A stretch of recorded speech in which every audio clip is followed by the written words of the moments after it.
ਸ਼੍ਰੀ ਵਾਹਿਗੁਰੂ ਸਾਹਿਬ ਜੀ। ਨਾਨਕ ਨਾਮ ਨਿਰੰਜਨ ਜਾਣਿਓ, ਕੀਨੀ ਭਗਤ ਪ੍ਰੇਮ ਲਿਵ ਲਾਈ।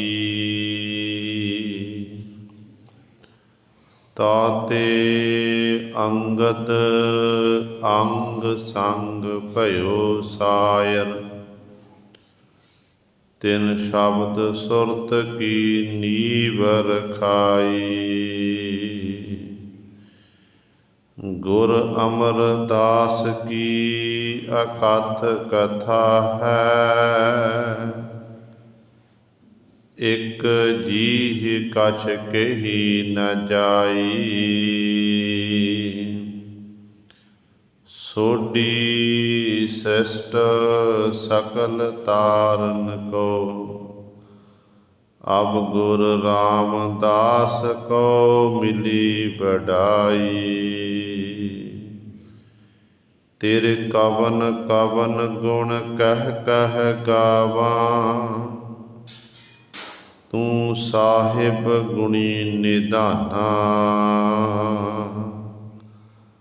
ਤੁਮਰੀ ਮਹਿਮਾ ਵਰਨ ਨ ਸਾਕੋ, ਤੂੰ ਠਾਕੁਰ ਊਚ ਭਗਵਾਨਾ।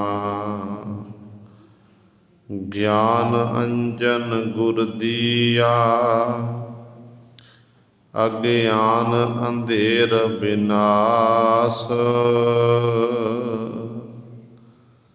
ਹਰ ਕਿਰਪਾ ਤੇ ਸੰਤ ਭੇਟਿਆ, ਨਾਨਕ ਮਨ ਪਰਗਾਸ। ਬਾਣੀ ਗੁਰੂ ਗੁਰੂ ਹੈ ਬਾਣੀ, ਵਿੱਚ ਬਾਣੀ ਅੰਮ੍ਰਿਤ ਸਾਰੇ। ਗੁਰ ਬਾਣੀ ਕਹੈ ਸੇਵਕ ਜਨ ਮਾਨੈ, ਪਰਤਖ ਗੁਰੂ ਨਿਸਤਾਰੇ। ਸੋ ਕਹੋ ਟਲ ਗੁਰ ਸੇਵੀਐ, ਅਹਨਿਸ ਸਹਿਜ ਸੁਭਾਏ। ਦਰਸ਼ਨ ਪਰਸੈ ਗੁਰੂ ਕੈ, ਜਨਮ ਮਰਨ ਦੁਖ ਜਾਏ। ਹੋਵੈ ਸਿਫਤ ਖਸਾਮਦੀ, ਨੂਰ ਅਰਸਹੁ ਕੁਰਸਹੁ ਝਟੀਐ। ਤੁਧ ਡਿਠੇ ਸਚੇ ਪਾਤਸ਼ਾਹ, ਮਲ ਜਨਮ ਜਨਮ ਦੀ ਕੱਟੀਐ। ਸੱਜਣ ਸੱਚਾ ਪਾਤਸ਼ਾਹ, ਸਿਰ ਸਾਹਾਂ ਦਾ ਸਾਹੋ। ਜਿਸ ਪਾਸ ਬੈਠਿਆ ਸੋਹੀਐ, ਸਭਨਾ ਦਾ ਬੇਸਾਹੋ। ਸਤਨਾਮ ਸ਼੍ਰੀ ਵਾਹਿਗੁਰੂ ਸਾਹਿਬ ਜੀ। ਸਚ ਸੰਜਮ ਸਤਿਗੁਰੂ ਦੁਆਰੈ, ਹਉਮੈ ਕ੍ਰੋਧ ਸ਼ਬਦ ਨਿਵਾਰੈ। ਸਚ ਸੰਜਮ ਸਤਿਗੁਰੂ ਦੁਆਰੈ, ਹਉਮੈ ਕ੍ਰੋਧ ਸ਼ਬਦ ਨਿਵਾਰੈ। ਸਤਿਗੁਰ ਸੇਵ ਸਦਾ ਸੁਖ ਪਾਈਐ, ਸੀਲ ਸੰਤੋਖ ਸਭ ਤਾਹੇ। ਹਉਮੈ ਮੋਹ ਉਪਜੈ ਸੰਸਾਰਾ। ਸਭ ਜਗ ਬਿਨਸੈ ਨਾਮ ਵਿਸਾਰਾ। ਬਿਨ ਸਤਿਗੁਰ ਸੇਵੇ ਨਾਮ ਨ ਪਾਈਐ। ਨਾਮ ਸੱਚਾ ਜਗ ਲਾਹੇ।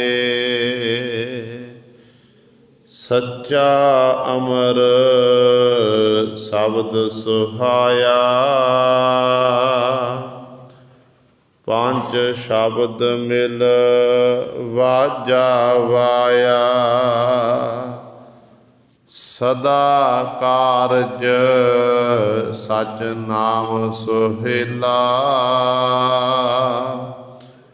ਬਿਨ ਸ਼ਬਦੈ ਕਾਰਜ ਕੇਹਾ ਹੈ। ਖਿਨ ਮਹਿ ਹਸੈ ਖਿਨ ਮਹਿ ਰੋਵੈ। ਦੂਜੀ ਦੁਰਮਤ ਕਾਰਜ ਨਾ ਹੋਵੈ।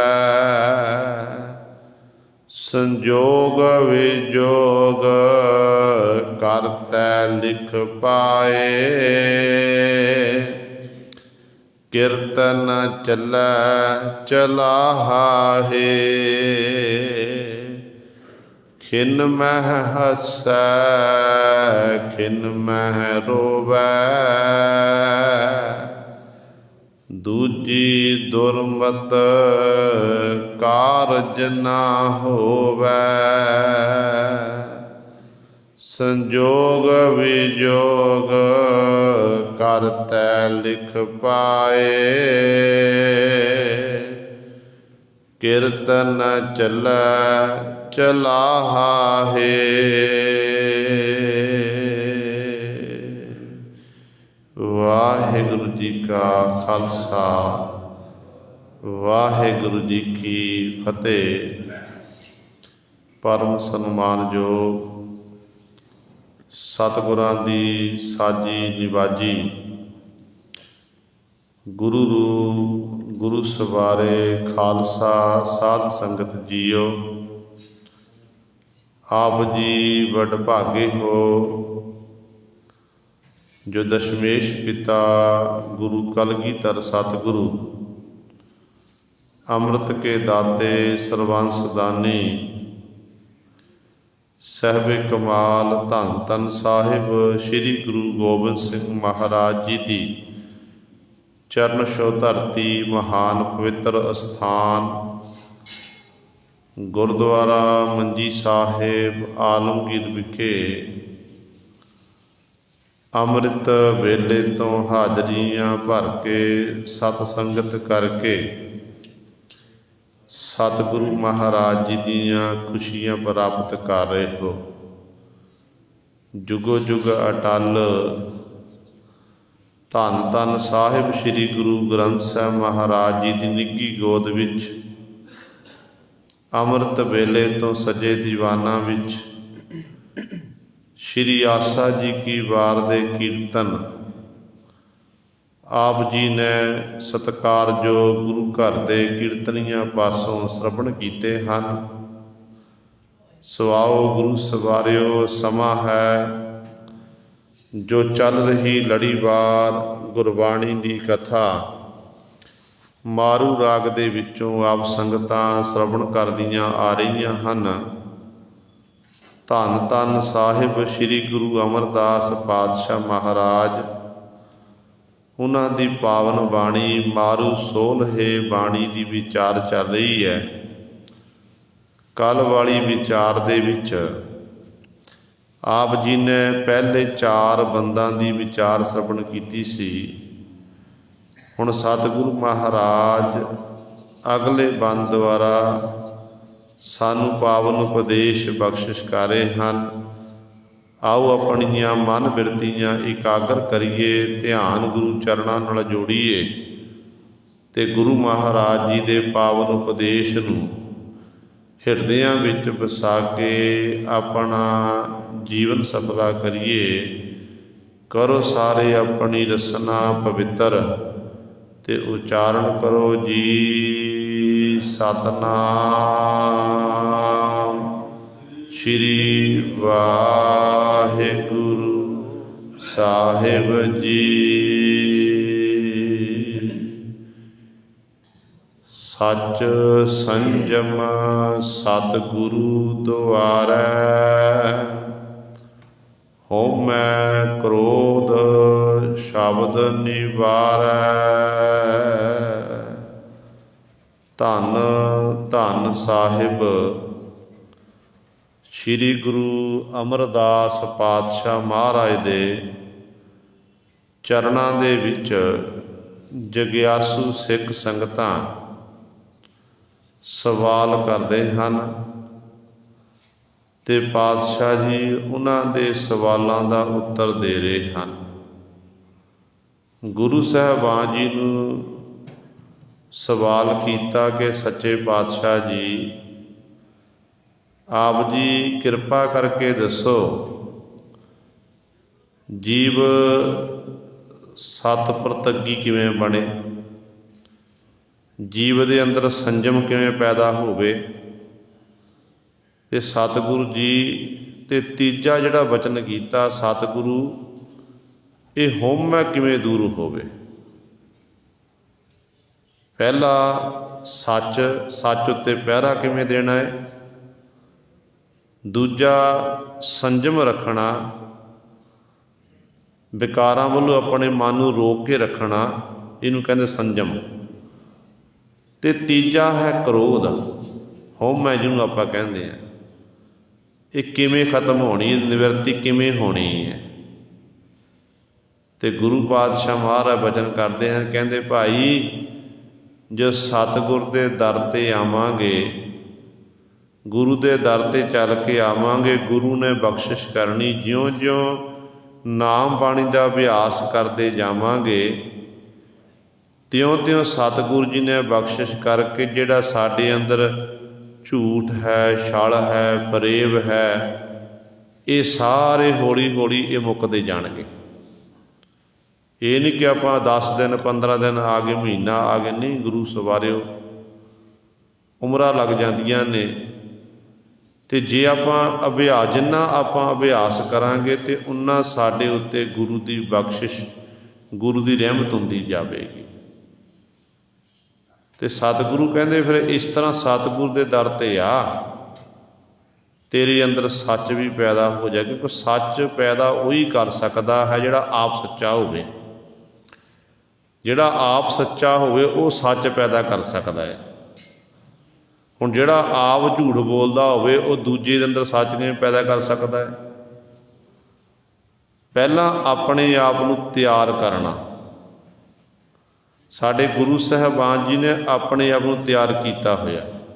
ਹਾਲਾਂਕਿ ਸਤਿਗੁਰੂ ਨਿਰੰਕਾਰ ਨੇ, ਸਤਿਗੁਰੂ ਮਹਾਰਾਜ ਪਰਉਪਕਾਰ ਹਿਤ ਸੰਸਾਰ ਵਿੱਚ ਆਏ ਨੇ, ਪਰ ਮਨੁੱਖਾ ਜਾਮਾ ਜੋ ਪਾਤਸ਼ਾਹ ਨੇ ਧਾਰਨ ਕੀਤਾ, ਤੇ ਸਤਿਗੁਰੂ ਮਹਾਰਾਜ ਨੇ ਸਭ ਤੋਂ ਪਹਿਲਾਂ ਹੋਕਾ ਇਹੀ ਦੇਣਾ ਕੀਤਾ ਕਿ ਆਪਣੇ ਜੀਵਨ ਕਾਲ ਦੇ ਵਿੱਚ ਸਿੱਖਾ ਕਦੇ ਤਾਂ ਝੂਠ ਨਹੀਂ ਬੋਲਣਾ ਹੈ, ਸੱਚ ਦਾ ਸਾਥ ਦੇਣਾ ਹੈ। ਚਾਹੇ ਸੱਚ ਦਾ ਸਾਥ ਦੇਣ ਦੇ ਬਦਲੇ ਤੈਨੂੰ ਚਰਖੜੀ ਉੱਤੇ ਕਿਉਂ ਨਾ ਚਾੜ੍ਹ ਦਿੱਤਾ ਜਾਵੇ, ਚਾਹੇ ਸੱਚ ਦਾ ਸਾਥ ਦੇਣ ਦੇ ਬਦਲੇ ਤੈਨੂੰ ਰੂਮ ਵਿੱਚ ਲਪੇਟ ਕੇ ਭਾਈ ਸਤੀ ਦਾਸ ਵਾਂਗ ਕਿਉਂ ਸ਼ਹੀਦ ਨਾ ਕੀਤਾ ਜਾ ਸਕੇ, ਪਰ ਸੱਚ ਨਹੀਂ ਤਿਆਗਣਾ। ਤੇ ਗੁਰੂ ਸਵਾਰੇ ਉਹਨਾਂ ਨੇ ਫਿਰ ਸੱਚ ਉੱਤੇ ਪਹਿਰਾ ਦੇਣਾ ਕੀਤਾ। ਦੂਜਾ ਹੈ ਸੰਜਮ। ਸੰਜਮ ਆਪਣੇ ਮਨ ਨੂੰ ਵਿਕਾਰਾਂ ਵੱਲੋਂ ਰੋਕ ਕੇ ਰੱਖਣਾ, ਵਿਕਾਰਾਂ ਦੇ ਵਿੱਚ ਮਨ ਨੂੰ ਭਟਕਣ ਨਹੀਂ ਦੇਣਾ। ਜਦੋਂ ਅਸੀਂ ਸਤਿਗੁਰ ਦੇ ਦਰ 'ਤੇ ਚੱਲ ਕੇ ਆ ਗਏ, ਗੁਰੂ ਦੇ ਸ਼ਬਦ ਦਾ ਸਹਾਰਾ ਲੈਣ ਲੱਗ ਪਏ, ਗੁਰੂ ਦੀ ਸਿੱਖਿਆ ਅਨੁਸਾਰ ਆਪਣੇ ਜੀਵਨ ਨੂੰ ਬਤੀਤ ਕਰਨ ਲੱਗ ਪਏ, ਤਿਉਂ-ਤਿਉਂ ਹੌਲੀ-ਹੌਲੀ ਜਿਹੜੇ ਇਹ ਸਾਡੇ ਅੰਦਰ ਵਿਕਾਰ ਨੇ, ਸਾਡੇ ਉੱਤੇ ਹਾਵੀ ਹੋ ਰਹੇ ਹਨ। ਤੇ ਸਤਿਗੁਰੂ ਕਹਿੰਦੇ ਫਿਰ ਇਹ ਕੰਟਰੋਲ ਦੇ ਵਿੱਚ ਖਤਮ ਨਹੀਂ ਹੁੰਦੇ। ਜੇ ਆਪਾਂ ਸੋਚੀਏ ਖਤਮ ਹੋ ਜਾਣੀ, ਸਤਿਗੁਰੂ ਮਹਾਰਾਜ ਨੇ ਇਹ 5 ਤੱਤ ਜਿਹੜੇ ਜੋ 5 ਤੱਤਾਂ ਦਾ ਸਰੀਰ ਬਣਾਉਣਾ ਕੀਤਾ, ਤੇ 5 ਵਿਸ਼ੇ ਵੀ ਪਾਤਸ਼ਾਹ ਨੇ ਆਪੇ ਪਾਏ ਨੇ। ਹਾਂ, ਇਹ ਕੰਟਰੋਲ ਦੇ ਵਿੱਚ ਆ ਜਾਂਦੇ ਨੇ, ਕਾਬੂ ਵਿੱਚ ਆ ਜਾਂਦੇ ਨੇ। ਇਹ ਮਨੁੱਖ ਦੇ ਫਿਰ ਜਿਸ ਜੀਵ ਦੇ ਜਿਹੜੇ ਨੇ ਆਗਿਆ ਅਨੁਸਾਰ ਹੋ ਜਾਂਦੇ ਨੇ, ਮੁੱਕਦੇ ਨਹੀਂ ਹਨ। ਤੇ ਕਹਿੰਦੇ ਇਸ ਤਰ੍ਹਾਂ ਕੰਟਰੋਲ ਕਰਨ ਦਾ ਜਿਹੜੀ ਸਿੱਖਿਆ ਉਹ ਵੀ ਸਤਿਗੁਰ ਦੇ ਦੁਆਰਾ, ਸਤਿਗੁਰ ਤੇ ਦਰ ਤੇ ਆ ਕੇ ਕਹਿੰਦੇ ਇਹ ਪ੍ਰਾਪਤ ਹੋ ਜਾਂਦਾ ਹੈ। ਤੀਜਾ ਹੈ ਹਉਮੈ। ਇਸ ਹਉਮੈ ਦੇ ਕਾਰਨ ਹੀ ਸਾਡੀ ਪਰਮਾਤਮਾ ਨਾਲੋਂ ਬਿੱਤ ਬਣੀ ਹੋਈ ਹੈ। ਪਰਮਾਤਮਾ ਕਿਤੇ ਦੂਰ ਨਹੀਂ ਹੈ, ਉਹ ਤੁਹਾਡੇ ਵਿੱਚ ਵੀ ਹੈ, ਮੇਰੇ ਵਿੱਚ ਵੀ ਹੈ, ਹਰੇਕ ਜੀਵ ਜੰਤੂ ਦੇ ਵਿੱਚ ਉਹ ਵਾਹਿਗੁਰੂ ਬੈਠਾ ਹੋਇਆ ਹੈ। ਗੁਰਬਾਣੀ ਦਾ ਫਰਮਾਨ ਹੈ, ਸਤਿਗੁਰੂ ਕਹਿੰਦੇ ਨੇ, ਭੰਭੀਰੀ ਕੇ ਪਾਤ ਪਰਦੋ ਬਿਨ ਪੇਖੇ ਦੂਰ ਆਇਓ। ਜਿਵੇਂ ਭੰਭੀਰੀ ਦੇ ਖੰਭ ਵੱਡੇ ਹੁੰਦੇ ਨੇ, ਇਸੇ ਤਰ੍ਹਾਂ ਸਤਿਗੁਰੂ ਕਹਿੰਦੇ ਇਹ ਜੀਵ ਤੇਰੇ ਤੇ ਪਰਮੇਸ਼ਰ ਦੇ ਵਿਚਕਾਰ ਇਹ ਹਉਮੈ ਦਾ ਪਰਦਾ ਹੈ, ਜਿਸ ਕਰਕੇ ਬੜਾ ਸੂਖਮ ਹੈ, ਬੜਾ ਬਰੀਕ ਹੈ। ਤੈਨੂੰ ਉਹ ਪਰਿਪੂਰਨ ਪਰਮਾਤਮਾ ਅੰਦਰ ਬੈਠਾ ਦਿਖਾਈ ਨਹੀਂ ਦੇ ਰਿਹਾ ਹੈ। ਜਿਸ ਦਿਨ ਤੇਰੇ ਅੰਦਰੋਂ ਇਹ ਜਿਹੜਾ ਪਰਦਾ ਟੁੱਟ ਚੁੱਕਿਆ ਗਿਆ, ਫਿਰ ਤੈਨੂੰ ਆਪਣੇ ਅੰਦਰੋਂ ਹੀ ਉਹ ਪਰਮਾਤਮਾ ਵਾਹਿਗੁਰੂ ਦੀ ਤੈਨੂੰ ਪ੍ਰਾਪਤੀ ਹੋ ਜਾਏਗੀ। ਬਾਹਰ ਜਾਣ ਦੀ ਤੈਨੂੰ ਲੋੜ ਨਹੀਂ ਪਵੇਗੀ। ਭਗਤ ਸਹਿਬਾਨ ਜੀ ਦਾ ਸ਼ਬਦ ਹੈ ਕਿ ਗ੍ਰਹਿ ਤਜ ਬਨ ਖੰਡ ਜਾਈਐ, ਚੁਨ ਖਾਈਐ ਕੰਦਾ, ਅਜੋ ਬੇਕਾਰ ਨਾ ਛੋਡਈ, ਪਾਪੀ ਮਨ ਮੰਦਾ, ਕਿਉ ਛੂਟੋ ਕੈਸੇ ਤਰੋ, ਭਵਜਲ ਨਿਦ ਭਾਰੀ, ਰਾਖ ਰਾਖ ਮੇਰੇ ਬੀਠਲਾ, ਜਨ ਸ਼ਰਨ ਤੁਮਾਰੀ। ਅਗਲੀ ਪੰਕਤੀ ਪਾਤਸ਼ਾਹ ਬਚਨ ਕਰਦੇ ਨੇ, ਕਿਉ ਛੂਟੋ ਕੈਸੇ ਤਰੋ, ਭਵਜਨ ਨਿਦ ਭਾਰੀ, ਰਾਖ ਰਾਖ ਮੇਰੇ ਬੀਠਲਾ, ਜਨ ਸ਼ਰਨ ਤੁਮਾਰੀ। ਬਿਖੈ ਬਿਖੈ ਕੀ ਬਾਸਨਾ, ਤਜੀ ਨਹਿ ਜਾਈ, ਅਨਕ ਜਤਨ ਕਰ ਰਾਖੀਐ, ਫਿਰ ਫਿਰ ਲਪਟਾਈ। ਜਰਾ ਜੀਵਨ ਜੋਬਨ ਗਿਆ, ਕਿਛ ਕੀਆ ਨਾ ਨੀਕਾ, ਇਹੋ ਜੀਰਾ ਨਿਰਮੌਲ ਕੋ, ਕੌਡੀ ਲਗ ਮੀਕਾ। ਕਹੋ ਕਬੀਰ ਮੇਰੇ ਮਾਧਵਾ, ਜਨ ਸ਼ਰਨ ਤੁਮਾਰੀ। ਭਗਤ ਕਬੀਰ ਸਾਹਿਬਾਨ ਜੀ ਦਾ ਇਹ ਸ਼ਬਦ ਹੈ, ਜਿਹਦੇ ਭਗਤ ਕਬੀਰ ਸਾਹਿਬਾਨ ਜੀ ਸਾਨੂੰ ਉਸ ਮਾਲਕ ਦੇ ਪ੍ਰਭੂ ਦੇ ਚਰਨਾਂ 'ਚ ਅਰਦਾਸ ਬੇਨਤੀ ਕਰਨ ਦਾ ਤਰੀਕਾ ਦੱਸਦੇ ਨੇ। ਕਹਿੰਦੇ ਨੇ, ਜਦੋਂ ਦੇਖਿਆ ਸੰਸਾਰ ਦੇ ਲੋਕਾਂ ਦੀ ਹਾਲਤ ਦੇਖੀ ਕਿ ਦੁਨੀਆ ਦੇ ਲੋਕਾਂ ਨੇ ਆਪਣੇ ਗ੍ਰਸਤ ਮਾਰਗ ਨੂੰ ਛੱਡ ਕੇ ਐਸੇ ਕੁਰਾਹੇ ਪਏ, ਆਪਣਾ ਘਰ-ਬਾਰ ਛੱਡ ਦਿੱਤਾ, ਸੰਸਾਰ ਛੱਡ ਦਿੱਤਾ ਤੇ ਜੰਗਲ ਵਾਸੀ ਬਣ ਗਏ। ਚੁਣ ਖਾਈਐ ਕੰਦਾ, ਉੱਥੇ ਜਾ ਕੇ ਗਾਜਰ ਮੂਲੀ ਇਤਿਆਦਿਕ ਇਹੋ ਜਿਹੇ ਪਦਾਰਥ ਛਕਣ ਲੱਗ ਪਏ, ਫਲ ਇਤਿਆਦਿਕ ਖਾਣ ਲੱਗ ਪਏ। ਇਹਨੂੰ ਖਾ ਕੇ ਹੀ ਆਪਣਾ ਗੁਜ਼ਾਰਨ ਕਰਨ ਲੱਗ ਪਏ। ਕਹਿੰਦੇ ਕਿ ਇਹ ਖਾਣ ਦੇ ਨਾਲ ਕਹਿੰਦੇ ਇਹ ਹਿੱਟ ਦੇ ਅੰਦਰੋਂ ਵਿਕਾਰ ਮੁੱਕ ਗਏ। ਤੇ ਭਗਤ ਜੀ ਕਹਿੰਦੇ, ਅਜੋ ਬੇਕਾਰ ਨਾ ਛੋਡਈ, ਪਾਪੀ ਮਨ ਮੰਦਾ। ਕਹਿੰਦੇ ਹਾਲੇ ਤੱਕ ਕਹਿੰਦੇ ਹਿਰਦੇ ਅੰਦਰੋਂ ਬੇਕਾਰ ਨਹੀਂ ਖਤਮ ਹੋਏ। ਕਹਿੰਦੇ ਇਹ ਸਾਰੇ ਕਰਮ ਕਾਂਡ ਕਰਦੇ ਪਰਮਾਤਮਾ ਵਿਦੇਖਣਾ ਕੀਤੇ ਨੇ, ਪਰ ਕਿਸੇ ਨੇ ਜਿਨ੍ਹਾਂ ਵੀ ਇਹ ਕਰਮ ਕਾਂਡ ਕੀਤੇ ਨੇ, ਆਪਣੇ ਪਰਿਵਾਰ ਨੂੰ ਛੱਡ ਕੇ ਜੰਗਲ ਵਾਸੀ ਬਣੇ ਨੇ, ਪਰਬਤ ਵਾਸੀ ਬਣੇ ਹਨ, ਉਹਨਾਂ ਦੇ ਅੰਦਰੋਂ ਵਿਕਾਰ ਮੁੱਕੇ ਨਹੀਂ, ਵਿਕਾਰ ਹੋਰ ਵਧੇ ਨੇ। ਸਭ ਤੋਂ ਵੱਡਾ ਹੰਕਾਰ ਤਾਂ, ਸਭ ਤੋਂ ਵੱਡਾ ਜਿਹੜਾ ਵਿਕਾਰ ਹੈ ਉਹ ਹਉਮੈ ਦਾ ਆ ਗਿਆ ਕਿ ਅਸੀਂ ਸੰਸਾਰੀ ਲੋਕਾਂ ਨਾਲੋਂ ਉੱਚੇ ਹਾਂ, ਗ੍ਰਸਤੀਆਂ ਨਾਲੋਂ ਉੱਚੇ ਹਾਂ। ਇੱਕ ਪਾਸੇ ਗ੍ਰਸਤੀਆਂ ਦੇ ਘਰੋਂ ਜਾ ਕੇ ਮੰਗਦੇ ਫਿਰਦੇ ਨੇ ਤੇ ਦੂਜੇ ਪਾਸੇ ਇਹ ਲੋਕ ਗ੍ਰਸਤੀਆਂ ਨੂੰ ਨਿੰਦਦੇ ਨੇ। ਤੇ ਗੁਰੂ ਪਾਤਸ਼ਾਹ ਕਹਿੰਦੇ ਨਹੀਂ, ਕਹਿੰਦੇ ਬੇਨਤੀ ਕਰੋ ਪਰਮਾਤਮਾ ਦੇ ਚਰਨਾਂ 'ਚ, ਕਿਉਂ ਛੂਟੋ ਕੈਸੇ ਤਰੋ, ਪਰਮਾਤਮਾ ਕਿਵੇਂ ਛੁੱਟੀਏ, ਵਿਕਾਰਾਂ ਤੋਂ ਪੰਜਾਂ ਤੋਂ ਕਿਵੇਂ ਛੁੱਟੀਏ, ਕਿਵੇਂ ਸੰਸਾਰ ਸਮੁੰਤਰਨਾ ਕਰੀਏ। ਭੌਜਨ ਨਿਤ ਭਾਰੀ ਕਿਉਂਕਿ ਸੰਸਾਰ ਸਮੁੰਦਰ ਬੜਾ ਡੂੰਘਾ ਹੈ, ਅਥਾਹ ਡੂੰਘਾ ਹੈ। ਤੇ ਪਾਤਸ਼ਾਹ ਕਹਿੰਦੇ ਤੂੰ ਬੇਨਤੀ ਕਰ, ਬੇਨਤੀ ਕਰਕੇ ਛੁੱਟਿਆ ਜਾ ਸਕਦਾ ਹੈ। ਕਿਵੇਂ ਬੇਨਤੀ ਕਰਨੀ ਹੈ? ਰਾਖ ਰਾਖ ਮੇਰੇ ਬੀਠਲਾ ਜਨ ਸ਼ਰਨ ਤੁਮਾਰੀ। ਹੇ ਬੀਠਲ, ਬੀਠਲ ਦਾ ਅਰਥ ਹੈ ਪਰਮੇਸ਼ਰ, ਮਹਾਰਾਸ਼ਟਰ ਦੀ ਬੋਲੀ। ਹੇ ਮੇਰੇ ਬੀਠਲ ਪਰਮੇਸ਼ਰ, ਕਿਰਪਾ ਕਰ, ਮੈਂ ਤੇਰੀ ਸ਼ਰਨ ਵਿੱਚ ਆਇਆ, ਤੂੰ ਆਪ ਹੀ ਮੇਰੀ ਰੱਖਿਆ ਕਰਨਾ ਕਰ। ਪਰਮਾਤਮਾ ਹੀ ਰੱਖ ਸਕਦਾ, ਹੋਰ ਕੋਈ ਨਹੀਂ ਰੱਖ ਸਕਦਾ। ਜੇ ਮਨ ਦੀ ਹਾਲਤ ਦੀ ਗੱਲ ਕਰੀਏ ਤੇ ਭਗਤ ਜੀ ਕਹਿੰਦੇ ਨੇ ਮਨ ਦੀ ਹਾਲਤ ਇਹੋ ਜਿਹੀ ਹੈ ਕਿ ਮਨ ਦੇ ਵਿੱਚ ਅਨੇਕਾਂ ਪ੍ਰਕਾਰ ਦੀਆਂ ਵਾਸ਼ਨਾਵਾਂ ਪੈਦਾ ਹੋ ਰਹੀਆਂ ਹਨ। ਮਨ ਭਟਕਣਾ ਦੇ ਵਿੱਚ ਹੈ, ਪਰ ਅਨਕ ਯਤਨ ਕਰ ਰਾਖੀ ਹੈ, ਫਿਰ ਲਪਟਾਏ। ਬੜੀ ਕੋਸ਼ਿਸ਼ ਕਰਦਾ, ਬੜੇ ਸੰਜਮ ਜਪਤਾ, ਸੰਜਮ ਇਤਿਆਦ ਕੀਤੇ, ਪਰ ਕਹਿੰਦੇ ਮਨ ਫਿਰ ਵੀ ਜਿਹੜਾ ਉਹਨਾਂ ਦੇ ਵਿੱਚ ਹੀ ਜਾ ਕੇ ਲਪਟਾਈ, ਵਿੱਚੇ ਹੀ ਮਿਲ ਜਾਂਦਾ ਜਾ ਕੇ। ਮਨ ਜਿਹੜਾ ਹੈ ਇਹਨਾਂ ਵਿਕਾਰਾਂ ਤੋਂ ਦੂਰ ਨਹੀਂ ਹੋ ਰਿਹਾ ਹੈ। ਹਾਲਤ ਮੇਰੀ ਐਸੀ ਹੈ, ਜਰਾ ਜੀਵਨ ਜੋਬਨ ਗਿਆ, ਜੋਬਨ ਚਲਿਆ ਗਿਆ, ਜਵਾਨੀ ਚਲੀ ਗਈ, ਬੁਢਾਪਾ ਆ ਗਿਆ, ਜੀਵਨ ਦੀ ਸਮਾਪਤੀ ਹੋਣ ਵਾਲੀ ਹੈ। ਪਤਾ ਨਹੀਂ ਕਦੋਂ ਜੀਵਨ ਦੀ ਸਮਾਪਤੀ ਹੋ ਜਾਣੀ ਹੈ। ਪਰ ਜਦੋਂ ਮੈਂ ਆਪਣੇ ਜੀਵਨ ਵੱਲ ਝਾਤ ਮਾਰਦਾ ਦੇਖਦਾ, ਪਿੱਛੇ ਪਿਛੋਕੜ ਵੱਲ ਜਾਂਦਾ ਹਾਂ, ਕਹਿੰਦੇ ਆਪਣੇ ਜੀਵਨ ਕਾਲ 'ਚ ਮੈਂ ਕੋਈ ਚੰਗਾ ਕਰਮ ਨਹੀਂ ਕੀਤਾ। ਕਿਛ ਕੀਆ ਨਾ ਨੀਕਾ, ਕੋਈ ਚੰਗਾ ਕੰਮ ਨਹੀਂ ਕੀਤਾ। ਇਹੋ ਜੀਅਰਾ ਨਿਰਮੌਲ ਕੋ ਕੌਡੀ ਲਗ ਮੀਕਾ। ਕਹਿੰਦੇ ਕਿ ਮਨੁੱਖਾ ਜਨਮ ਬੜਾ ਕੀਮਤੀ ਹੈ, ਹੀਰਿਆਂ ਦੀ ਨਿਆਈ ਹੈ, ਪਰ ਕੌਡੀਆਂ ਦੇ ਭਾਅ ਇਸ ਮਨੁੱਖਾ ਜਨਮ ਅਜਾਈ ਗਵਾਲਤਾ। ਜਦੋਂ ਅਸੀਂ ਇਸ ਤਰੀਕੇ ਦੇ ਨਾਲ ਸਤਿਗੁਰ ਦਾ ਸ਼ਬਦ ਦਾ ਸਹਾਰਾ ਲੈ ਕੇ ਗੁਰੂ ਸਾਹਿਬਾਨ ਦੇ ਚਰਨਾਂ 'ਚ ਬੇਨਤੀ ਕਰਾਂਗੇ ਨਾ, ਤੇ ਸਾਡੇ ਅੰਦਰੋਂ ਫਿਰ ਜਿਹੜੇ ਇਹ ਪੰਜ ਨੇ, ਇਹ ਪੰਜਾਂ ਉੱਤੇ ਅਸੀਂ ਸਾਡੀ ਪਕੜ ਮਜ਼ਬੂਤ ਹੋ ਜਾਵੇਗੀ। ਅੱਜ ਉਹਨਾਂ ਸਾਨੂੰ ਪਕੜਿਆ ਪੰਜਾਂ ਨੇ, ਪੰਜਾਂ ਦੇ ਅਧੀਨ ਆਪਾਂ ਗਲਤਾਨ ਹੋਏ ਫਿਰਦੇ ਹਾਂ। ਪਰ ਜਦੋਂ ਬੇਨਤੀਆਂ ਕਰਾਂਗੇ, ਅਭਿਆਸ ਕਰਦੇ ਜਾਵਾਂਗੇ, ਮੁੱਕਣੇ ਨਹੀਂ ਹਨ, ਪਰ ਇਹਨਾਂ ਨੂੰ ਕੰਟਰੋਲ ਵਿੱਚ, ਸਾਡੇ ਕੰਟਰੋਲ ਵਿੱਚ ਆ ਜਾਣ। ਕਿਸ ਤਰ੍ਹਾਂ ਉਹਨੂੰ ਚਲਾਉਣਾ, ਕਿਸ ਤਰ੍ਹਾਂ ਜੀਵਨ ਬਤੀਤ ਕਰਨਾ ਹੈ, ਇਹ ਫਿਰ ਕਿਰਪਾ ਹੋਵੇਗੀ। ਹੋਵੇਗੀ ਉਦੋਂ ਜਦੋਂ ਗੁਰੂ ਦੇ ਸ਼ਬਦ ਨਾਲ ਜੁੜਾਂਗੇ।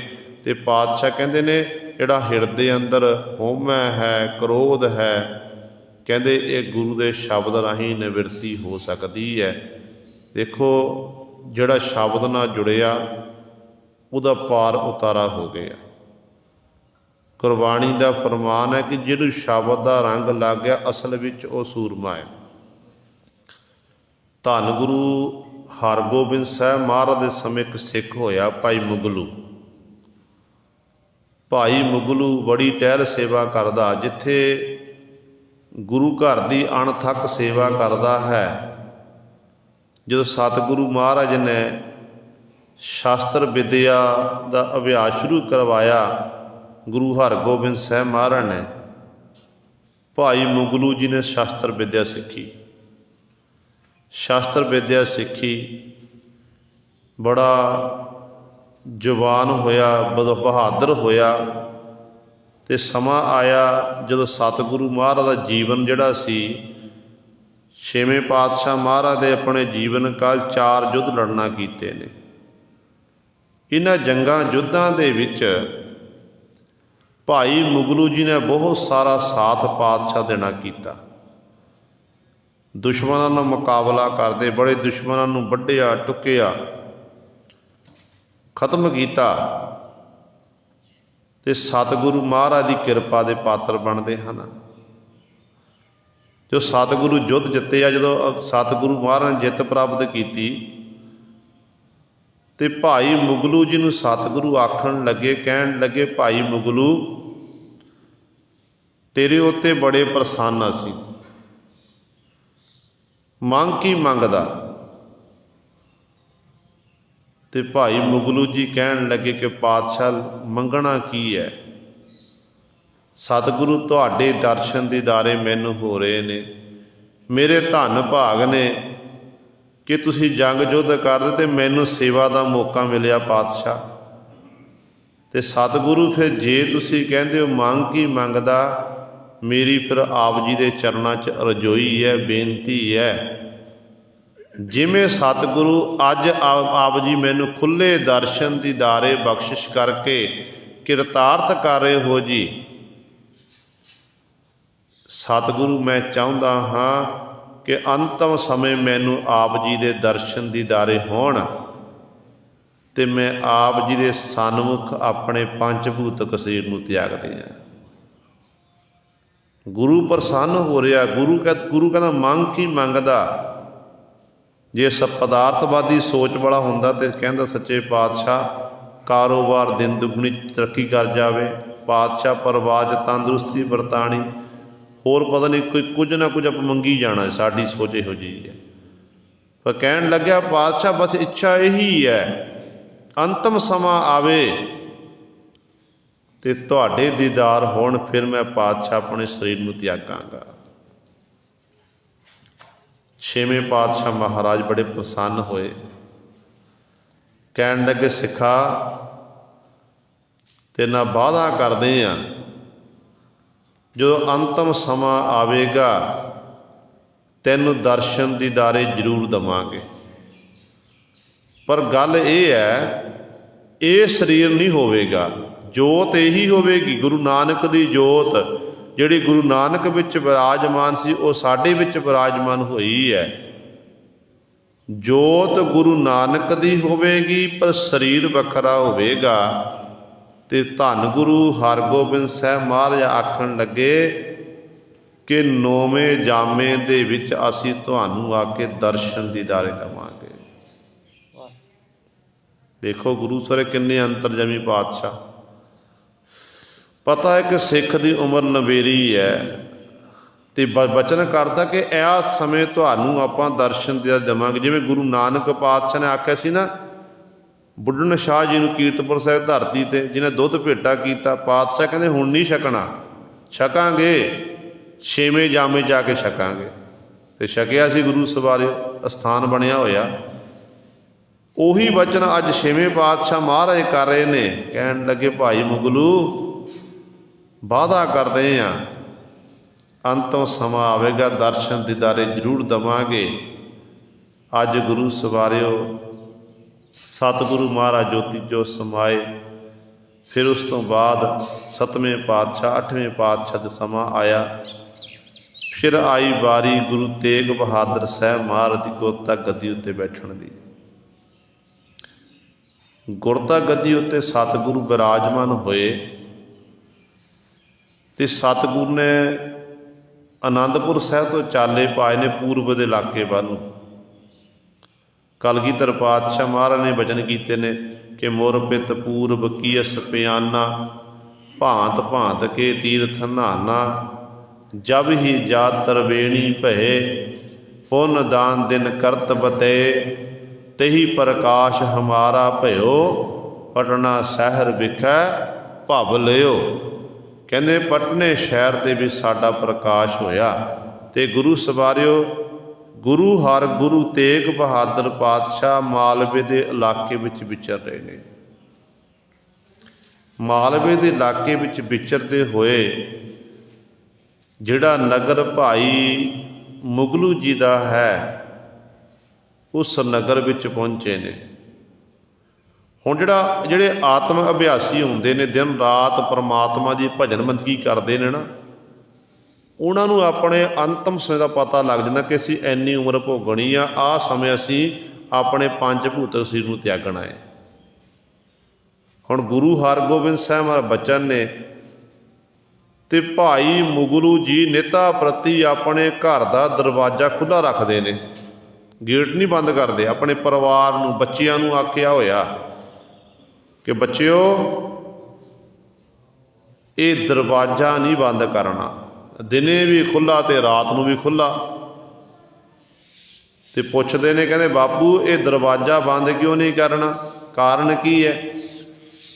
ਕਹਿਣ ਲੱਗੇ ਮੈਨੂੰ ਉਡੀਕ ਹੈ,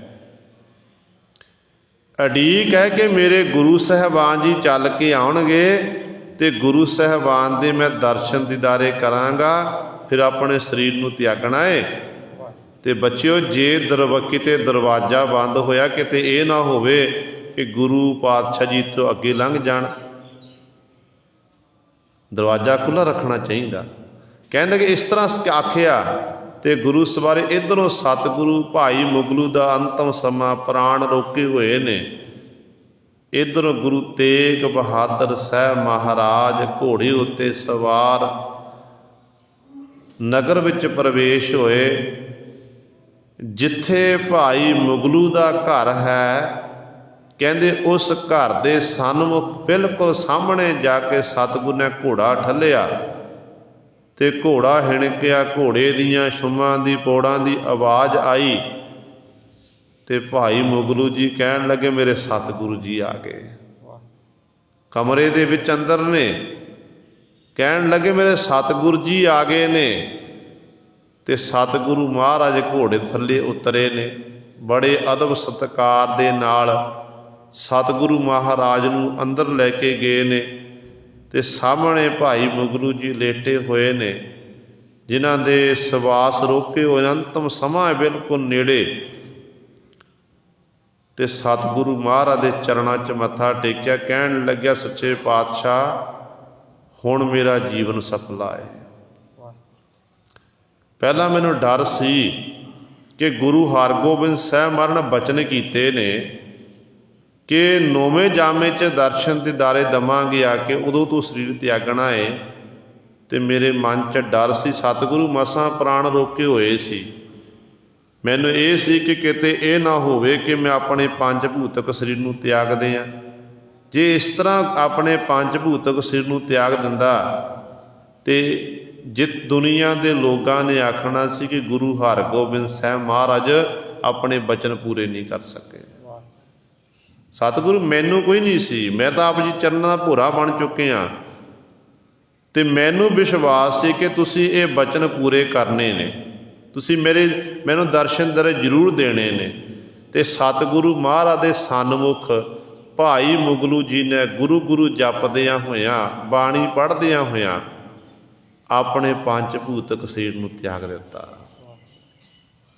ਅੰਤਮ ਕਿਰਿਆ ਧੰਨ ਗੁਰੂ ਤੇਗ ਬਹਾਦਰ ਪਾਤਸ਼ਾਹ ਨੇ ਆਪਣੇ ਹੱਥੀਂ ਕਰਵਾਈ ਸਾਰੀ। ਸੋ ਕਹਿਣ ਦਾ ਭਾਵ ਹੈ ਇਹ ਹੈ ਸ਼ਬਦ ਨਾਲ ਜੁੜਨ ਦਾ ਫਾਇਦਾ। ਜਿਹੜੇ ਸ਼ਬਦ ਦਾ ਅਭਿਆਸ ਕਰਦੇ ਨੇ, ਨਾਮ ਬਾਣੀ ਦਾ ਅਭਿਆਸ ਕਰਦੇ ਹਨ, ਉਹਨਾਂ ਦੀ ਫਿਰ ਅਵਸਥਾ ਇਹੋ ਜਿਹੀ ਬਣ ਜਾਂਦੀ ਹੈ ਕਿ ਜਦੋਂ ਵੀ ਆਪਣੇ ਗੁਰੂ ਨੂੰ ਉਹ ਯਾਦ ਕਰਦੇ, ਗੁਰੂ ਫਿਰ ਉਹਨਾਂ ਦੇ ਸਨਮੁਖ ਆ ਖਲੋ ਜਾਂਦਾ ਹੈ। ਮਰਨਾ ਤਾਂ ਹਰ ਇੱਕ ਨਹੀਂ ਹੈ, ਅੱਜ ਨਹੀਂ ਤਾਂ ਕੱਲ੍ਹ ਹਰ ਇੱਕ ਦੀ ਮੌਤ ਆਣੀ ਹੈ, ਪਰ ਗੁਰੂ ਨੂੰ ਯਾਦ ਕਰਕੇ ਸਾਹਮਣੇ ਗੁਰੂ ਦੇ ਦਰਸ਼ਨ ਦੀਦਾਰੇ ਕਰਕੇ ਆਪਣੇ ਸਰੀਰ ਨੂੰ ਤਿਆਗਣਾ। ਤੇ ਗੁਰੂ ਸਵਾਰਿਓ ਇਹ ਬਹੁਤ ਵੱਡੇ ਭਾਗਾਂ ਦੀ ਨਿਸ਼ਾਨੀ ਹੈ, ਵੱਡੀਆਂ ਭਾਗਾਂ ਦੀ ਨਿਸ਼ਾਨੀ। ਆਮ ਤੌਰ 'ਤੇ ਜਦੋਂ ਮਨੁੱਖ ਦੀ ਮੌਤ ਆਉਂਦੀ ਨਾ, ਤੇ ਮਨੁੱਖ ਕਦੇ ਆਪਣੇ ਪਰਿਵਾਰ ਵੱਲ ਦੇਖਦਾ, ਕਦੇ ਬੱਚਿਆਂ ਵੱਲ ਦੇਖਦਾ, ਕਦੇ ਗੁਰੂ ਸਾਰੇ ਮਿੱਤਰ ਸੱਜਣਾ ਵੱਲ ਰਿਸ਼ਤੇਦਾਰਾਂ ਵੱਲ ਦੇਖਦਾ ਏ। ਤੇ ਇੰਨੇ ਚਿਰ ਨੂੰ ਫਿਰ ਬੁਲਾਵਾ ਆਉਂਦਾ ਤੇ ਉਦੋਂ ਫਿਰ ਹੱਡਾਂ ਕੜਕਾਏ, ਹੱਡਾਂ ਵਿੱਚੋਂ ਕੜਕਾ ਕੇ ਪਰਮਾਤਮਾ ਜਿਹੜਾ ਹੈ ਜਮ ਨੇ ਉਹ ਜਿੱਦ ਨੂੰ ਕੱਢ ਲੈਂਦਾ ਹੈ।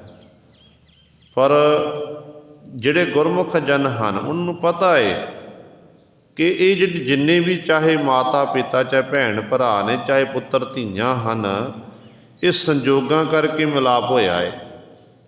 ਸੰਜੋਗ ਹੈ, ਸੰਜੋਗਾਂ ਕਰਕੇ ਇਕੱਤਰ ਹੋਏ ਨੇ। ਜਿਸ ਦਿਨ ਸੰਜੋਗ ਖਤਮ ਹੋ ਗਏ ਤੇ ਉਸ ਦਿਨ ਫਿਰ ਵਿਛੋੜਾ ਪੈ ਜਾਵੇਗਾ।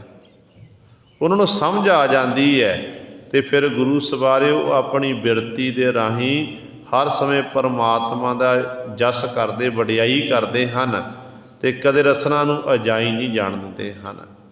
ਤੇ ਗੁਰੂ ਸਾਹਿਬਾਨ ਕਹਿੰਦੇ ਹਾਂ ਇਹ ਹਉਮੈ ਮੁੱਕ ਸਕਦੀ ਹੈ, ਤੇਰੇ ਅੰਦਰ ਕ੍ਰੋਧ ਮੁੱਕ ਸਕਦਾ ਹੈ। ਇੱਕ ਦਵਾਈ ਹੈ ਮੇਰੇ ਕੋਲ। ਕਿਹੜੀ ਦਵਾਈ ਹੈ? ਕਹਿੰਦੇ ਭਾਈ ਉਹ ਹੈ ਗੁਰੂ ਦਾ ਸ਼ਬਦ। ਗੁਰੂ ਦਾ ਸ਼ਬਦ ਦਵਾਈ ਹੈ। ਜੋ ਸ਼ਬਦ ਨਾਲ ਜੁੜੇਗਾ ਸਿੱਖਾ, ਸ਼ਬਦ ਦਾ ਅਭਿਆਸ ਕਰੇਗਾ, ਤੇਰੇ ਅੰਦਰੋਂ ਕਹਿੰਦੇ ਹਉਮੈ ਵੀ ਮੁੱਕ ਜਾਵੇਗੀ, ਤੇਰੇ ਅੰਦਰੋਂ ਜਿਹੜਾ ਕ੍ਰੋਧ ਨਿਵਾਰੇ, ਜਿਹੜਾ ਕ੍ਰੋਧ ਇਤਿਆਦਕ ਹੈ, ਕਹਿੰਦੇ ਇਹ ਸਭ ਕੁਝ ਖਤਮ ਹੋ ਜਾਵੇਗਾ। ਸਤਿਗੁਰ ਸੇਵ ਸਦਾ ਸੁਖ ਪਾਈਐ, ਸੀਲ ਸੰਤੋਖ ਸਭ ਤਾਹੇ। ਅਗਲੀ ਪੰਕਤੀ 'ਚ ਗੁਰੂ ਪਾਤਸ਼ਾਹ ਜੀ ਬਖਸ਼ਿਸ਼ ਕਰਦੇ ਹਨ ਕਿ ਜੀਵ ਚਾਹੁੰਦਾ ਹੈ ਕਿ ਮੇਰੇ ਅੰਦਰ ਸੰਤੋਖ ਪੈਦਾ ਹੋ ਜਾਵੇ, ਮੈਂ ਸੰਤੋਖੀ ਹੋ ਜਾਵਾਂ, ਮੈਂ ਆਪਣੇ ਸੀਲ ਧਰਮ ਦੇ ਵਿੱਚ ਪਰਪੱਕ ਰਹਾਂ। ਤੇ ਸਤਿਗੁਰੂ ਜੀ ਇਹ ਬਖਸ਼ਿਸ਼ ਹੋ ਸਕਦੀ ਹੈ। ਗੁਰੂ ਸਾਹਿਬਾਨ ਜੀ ਕਹਿੰਦੇ ਹਾਂ ਭਾਈ, ਜਦੋਂ ਸਤਿਗੁਰੂ ਨੂੰ ਸੇਵੋਗੇ, ਸਤਿਗੁਰੂ ਨੂੰ ਯਾਦ ਕਰੋਗੇ, ਸਤਿਗੁਰ ਦੇ ਲੜ ਲੱਗੋਗੇ, ਕਹਿੰਦੇ ਫਿਰ ਤੇਰੇ ਅੰਦਰ ਇਹ ਤੇਰਾ ਸ਼ੀਤਸ਼ੀਲ ਸੁਭਾਅ ਤੇਰੇ ਅੰਦਰ ਉਤਪੰਨ ਹੋਵੇਗਾ, ਤੂੰ ਫਿਰ ਸੰਤੋਖੀ ਬਣ ਜਾਵੇਗਾ। ਇਹ ਸਭ ਕੁਝ ਤੈਨੂੰ ਪ੍ਰਾਪਤ ਹੋਵੇਗਾ ਸਤਿਗੁਰ ਦੇ ਲੜ ਲੱਗਣ ਦੇ ਨਾਲ ਹੀ। ਗੁਰਬਾਣੀ ਦਾ ਫਰਮਾਨ ਹੈ ਨਾ ਕਿ ਬਿਨ ਤੁਧ ਹੋਰ ਜੇ ਮੰਗਣਾ, ਸਿਰ ਦੁੱਖਾਂ ਕੈ ਦੁੱਖ, ਦੇਹ ਨਾਮ ਸੰਤੋਖੀਆ, ਉਤਰੈ ਮਨ ਕੀ ਭੁੱਖ। ਨਾਮ ਜਪ ਕੇ ਸਾਡੇ ਮਨ ਦੀ ਭੁੱਖ ਮੁੱਤਰਨੀ ਹੈ। ਨਾਮ ਜਪ ਕੇ ਹੀ ਸਾਡੇ ਅੰਦਰ ਸੰਤੋਖ ਇਤਿਆਦਿਕ ਇਹ ਪੈਦਾ ਹੋ ਸਕਦਾ ਹੈ। ਜੇ ਨਾਮ ਨਹੀਂ ਤੇ ਨਾਮ ਤੋਂ ਬਿਨਾਂ ਜਿੰਨਾ ਮਰਜ਼ੀ ਆਪਾਂ ਕੋਸ਼ਿਸ਼ ਕਰ ਲਈ ਕਿ ਸੰਤੋਖੀ ਬਣ ਜਾਈਏ, ਸਾਡੇ ਅੰਦਰ ਪਦਾਰਥਵਾਦੀ ਸੋਚ ਖਤਮ ਹੋ ਜਾਵੇ, ਕਦੇ ਹੋ ਹੀ ਨਹੀਂ ਸਕਦੀ ਹੈ। ਪਰ ਜਿਉਂ-ਜਿਉਂ ਨਾਮ ਬਾਣੀ ਦਾ ਅਭਿਆਸ ਕਰਦੇ ਜਾਵਾਂਗੇ, ਤਿਉਂ-ਤਿਉਂ ਗੁਰੂ ਸਵਾਰਿਓ ਅਵਸਥਾ ਇਹੋ ਜਿਹੀ ਬਣੇਗੀ ਕਿ ਵਿਚਰਦਾ ਫਿਰ ਉਹ ਜੀਵ ਸੰਸਾਰ ਦੇ ਵਿੱਚ ਦਸਾਂ ਨੋਹਾਂ ਦੀ ਆਪਣੀ ਕਿਰਤ ਕਰਦਾ ਹੈ, ਪਰ ਮਨ ਕਰਕੇ ਗੁਰੂ ਸਵਾਰਿਓ ਉਹ ਪਰਮਾਤਮਾ ਦੇ ਨਾਲ ਜੁੜਿਆ ਰਹਿੰਦਾ ਹੈ ਤੇ ਰੱਬ ਨੂੰ ਚੇਤੇ ਕਰਦਾ ਕਿ ਪਰਮਾਤਮਾ ਤੈਂ ਮੈਨੂੰ ਮੇਰੇ ਪਰਿਵਾਰ ਦੀ ਪਾਲਣਾ ਪੋਸ਼ਣਾ ਦੇ ਲਈ ਮੈਨੂੰ ਇਹ ਆਪ ਜੀ ਨੇ ਇਹ ਕਾਰੋਬਾਰ ਬਖਸ਼ਣਾ ਕੀਤਾ, ਦੁਕਾਨ ਬਖਸ਼ੀ ਹੈ, ਫੈਕਟਰੀ ਬਖਸ਼ੀ ਹੈ, ਨੌਕਰੀ ਚਾਕਰੀ ਬਖਸ਼ੀ ਹੈ। ਤੇ ਉਦੋਂ ਫਿਰ ਜੀਵ ਪਰਮਾਤਮਾ ਨੂੰ ਚੇਤੇ ਕਰਕੇ ਰੱਬ ਦਾ ਧੰਨਵਾਦ ਕਰਦਾ ਹੈ। ਗੁਰਮੁਖ ਦਾ ਜੀਵਨ ਹੈ ਜਿਹੜਾ। ਪਰ ਮਨਮੁਖ ਹੈ, ਮਨਮੁਖ ਜੀਵ ਜਿਹੜਾ ਹੈ, ਜਿਉਂ-ਜਿਉਂ ਉਹਨੂੰ ਤਰੱਕੀ ਪ੍ਰਾਪਤ ਹੁੰਦੀ ਹੈ, ਕਾਰੋਬਾਰ ਦਿਨ ਦੁਗਣੀ ਰਾਤ ਚੌਗੁਣੀ ਤਰੱਕੀ ਕਰਦਾ ਹੈ, ਉਹ ਆਪਣੇ ਕਾਰੋਬਾਰ ਨੂੰ ਦੇਖ ਕੇ ਉਹਦੇ ਅੰਦਰ ਹੰਕਾਰ ਆਉਂਦਾ, ਮਾਣ ਆਉਂਦਾ। ਜਦੋਂ ਚਾਰ ਬੰਦੇ ਅੱਗੇ ਕੰਮ ਕਰਦੇ ਨੇ ਨਾ, ਨੌਕਰ ਚਾਕਰ, ਤੇ ਕੁਰਸੀ ਉੱਤੇ ਬੈਠਦਾ, ਫਿਰ ਕਹਿੰਦਾ ਕਿ ਮੈਂ ਵੱਡਾ ਹਾਂ, ਮੇਰੇ ਅੱਗੇ ਨੌਕਰ ਚਾਕਰ ਨੇ, ਤੇ ਮਾਣ ਵੱਧਦਾ ਜਾਂਦਾ। ਇਹਦਾ ਮਤਲਬ ਕੀ ਹੈ ਕਿ ਉਹਦੇ ਅੰਦਰ ਪਰਮਾਤਮਾ ਦਾ ਡਰ ਭੈ ਨਹੀਂ ਰਿਹਾ। ਪਰ ਜਿਹਦੇ ਅੰਦਰ ਪਰਮਾਤਮਾ ਦਾ ਡਰ ਹੈ, ਭੈ ਹੈ, ਉਹ ਦਿਨ ਰਾਤ ਪਰਮਾਤਮਾ ਦੇ ਗੁਣਾਂ ਦਾ ਗਾਇਨ ਕਰਦੇ ਨੇ, ਹਰ ਸਮੇਂ ਉਸ ਮਾਲਕ ਦਾ ਸਿਮਰਨ ਕਰਕੇ, ਤੇ ਗੁਰੂ ਸਵਰ ਉਹਨਾਂ ਦੇ ਅੰਦਰ ਫਿਰ ਸੰਤੋਖ ਇਤਿਆਦਿਕ ਪੈਦਾ ਹੋ ਜਾਂਦਾ ਹੈ। ਤੇ ਇਸ ਤਰ੍ਹਾਂ ਉਹ ਸਤਿਗੁਰੂ ਨੂੰ ਸੇਵਦੇ ਹਨ। ਹਉਮੈ ਮੋਹ ਉਪਜੈ ਸੰਸਾਰਾ, ਸਭ ਜਗ ਬਿਨਸੈ ਨਾਮ ਵਿਸਾਰਾ। ਅਗਲੀ ਪੰਕਤੀ 'ਚ ਪਾਤਸ਼ਾਹ ਬਖਸ਼ਿਸ਼ ਕਰਦੇ ਹਨ, ਕਹਿੰਦੇ ਭਾਈ ਹਉਮੈ ਕਿੱਥੇ ਕਿੱਥੇ ਪੈਦਾ ਹੋਇਆ? ਸਤਿਗੁਰੂ ਕਹਿੰਦੇ ਉਪਜੈ ਸੰਸਾਰਾ, ਸਾਰੇ ਸੰਸਾਰ ਨੂੰ ਜਿੰਨੇ ਵੀ ਜੀਵ ਹਨ, ਹਰ ਇੱਕ ਦੇ ਅੰਦਰ ਹਉਮੈ ਵੀ ਹੈ ਤੇ ਮੋਹ ਵੀ ਹੈ। ਪਦਾਰਥਾਂ ਦਾ ਮੋਹ ਤੇ ਹੰਕਾਰ, ਇਸੇ ਅਹੰਕਾਰ ਕੇ ਜੀਵ ਦੀ ਉਸ ਮਾਲਕ ਨਾਲੋਂ ਬਿੱਥ ਬਣੀ ਹੋਈ ਹੈ। ਤੇ ਪਾਤਸ਼ਾਹ ਕਹਿੰਦੇ ਸਾਰੇ ਸੰਸਾਰ ਵਿੱਚ ਉਪਜਿਆ ਪੈਦਾ ਹੋਇਆ ਹੈ। ਪਰ ਕਹਿੰਦੇ ਜੀਵ ਤਾਂ ਸੰਸਾਰ ਨੂੰ ਦੇਖ ਕੇ, ਪਦਾਰਥਾਂ ਦੇਖ ਕੇ ਹੰਕਾਰ ਕਰਦਾ, ਮੋਹ ਵਿੱਚ ਖਚਿਤ ਹੋ ਜਾਂਦਾ ਹੈ।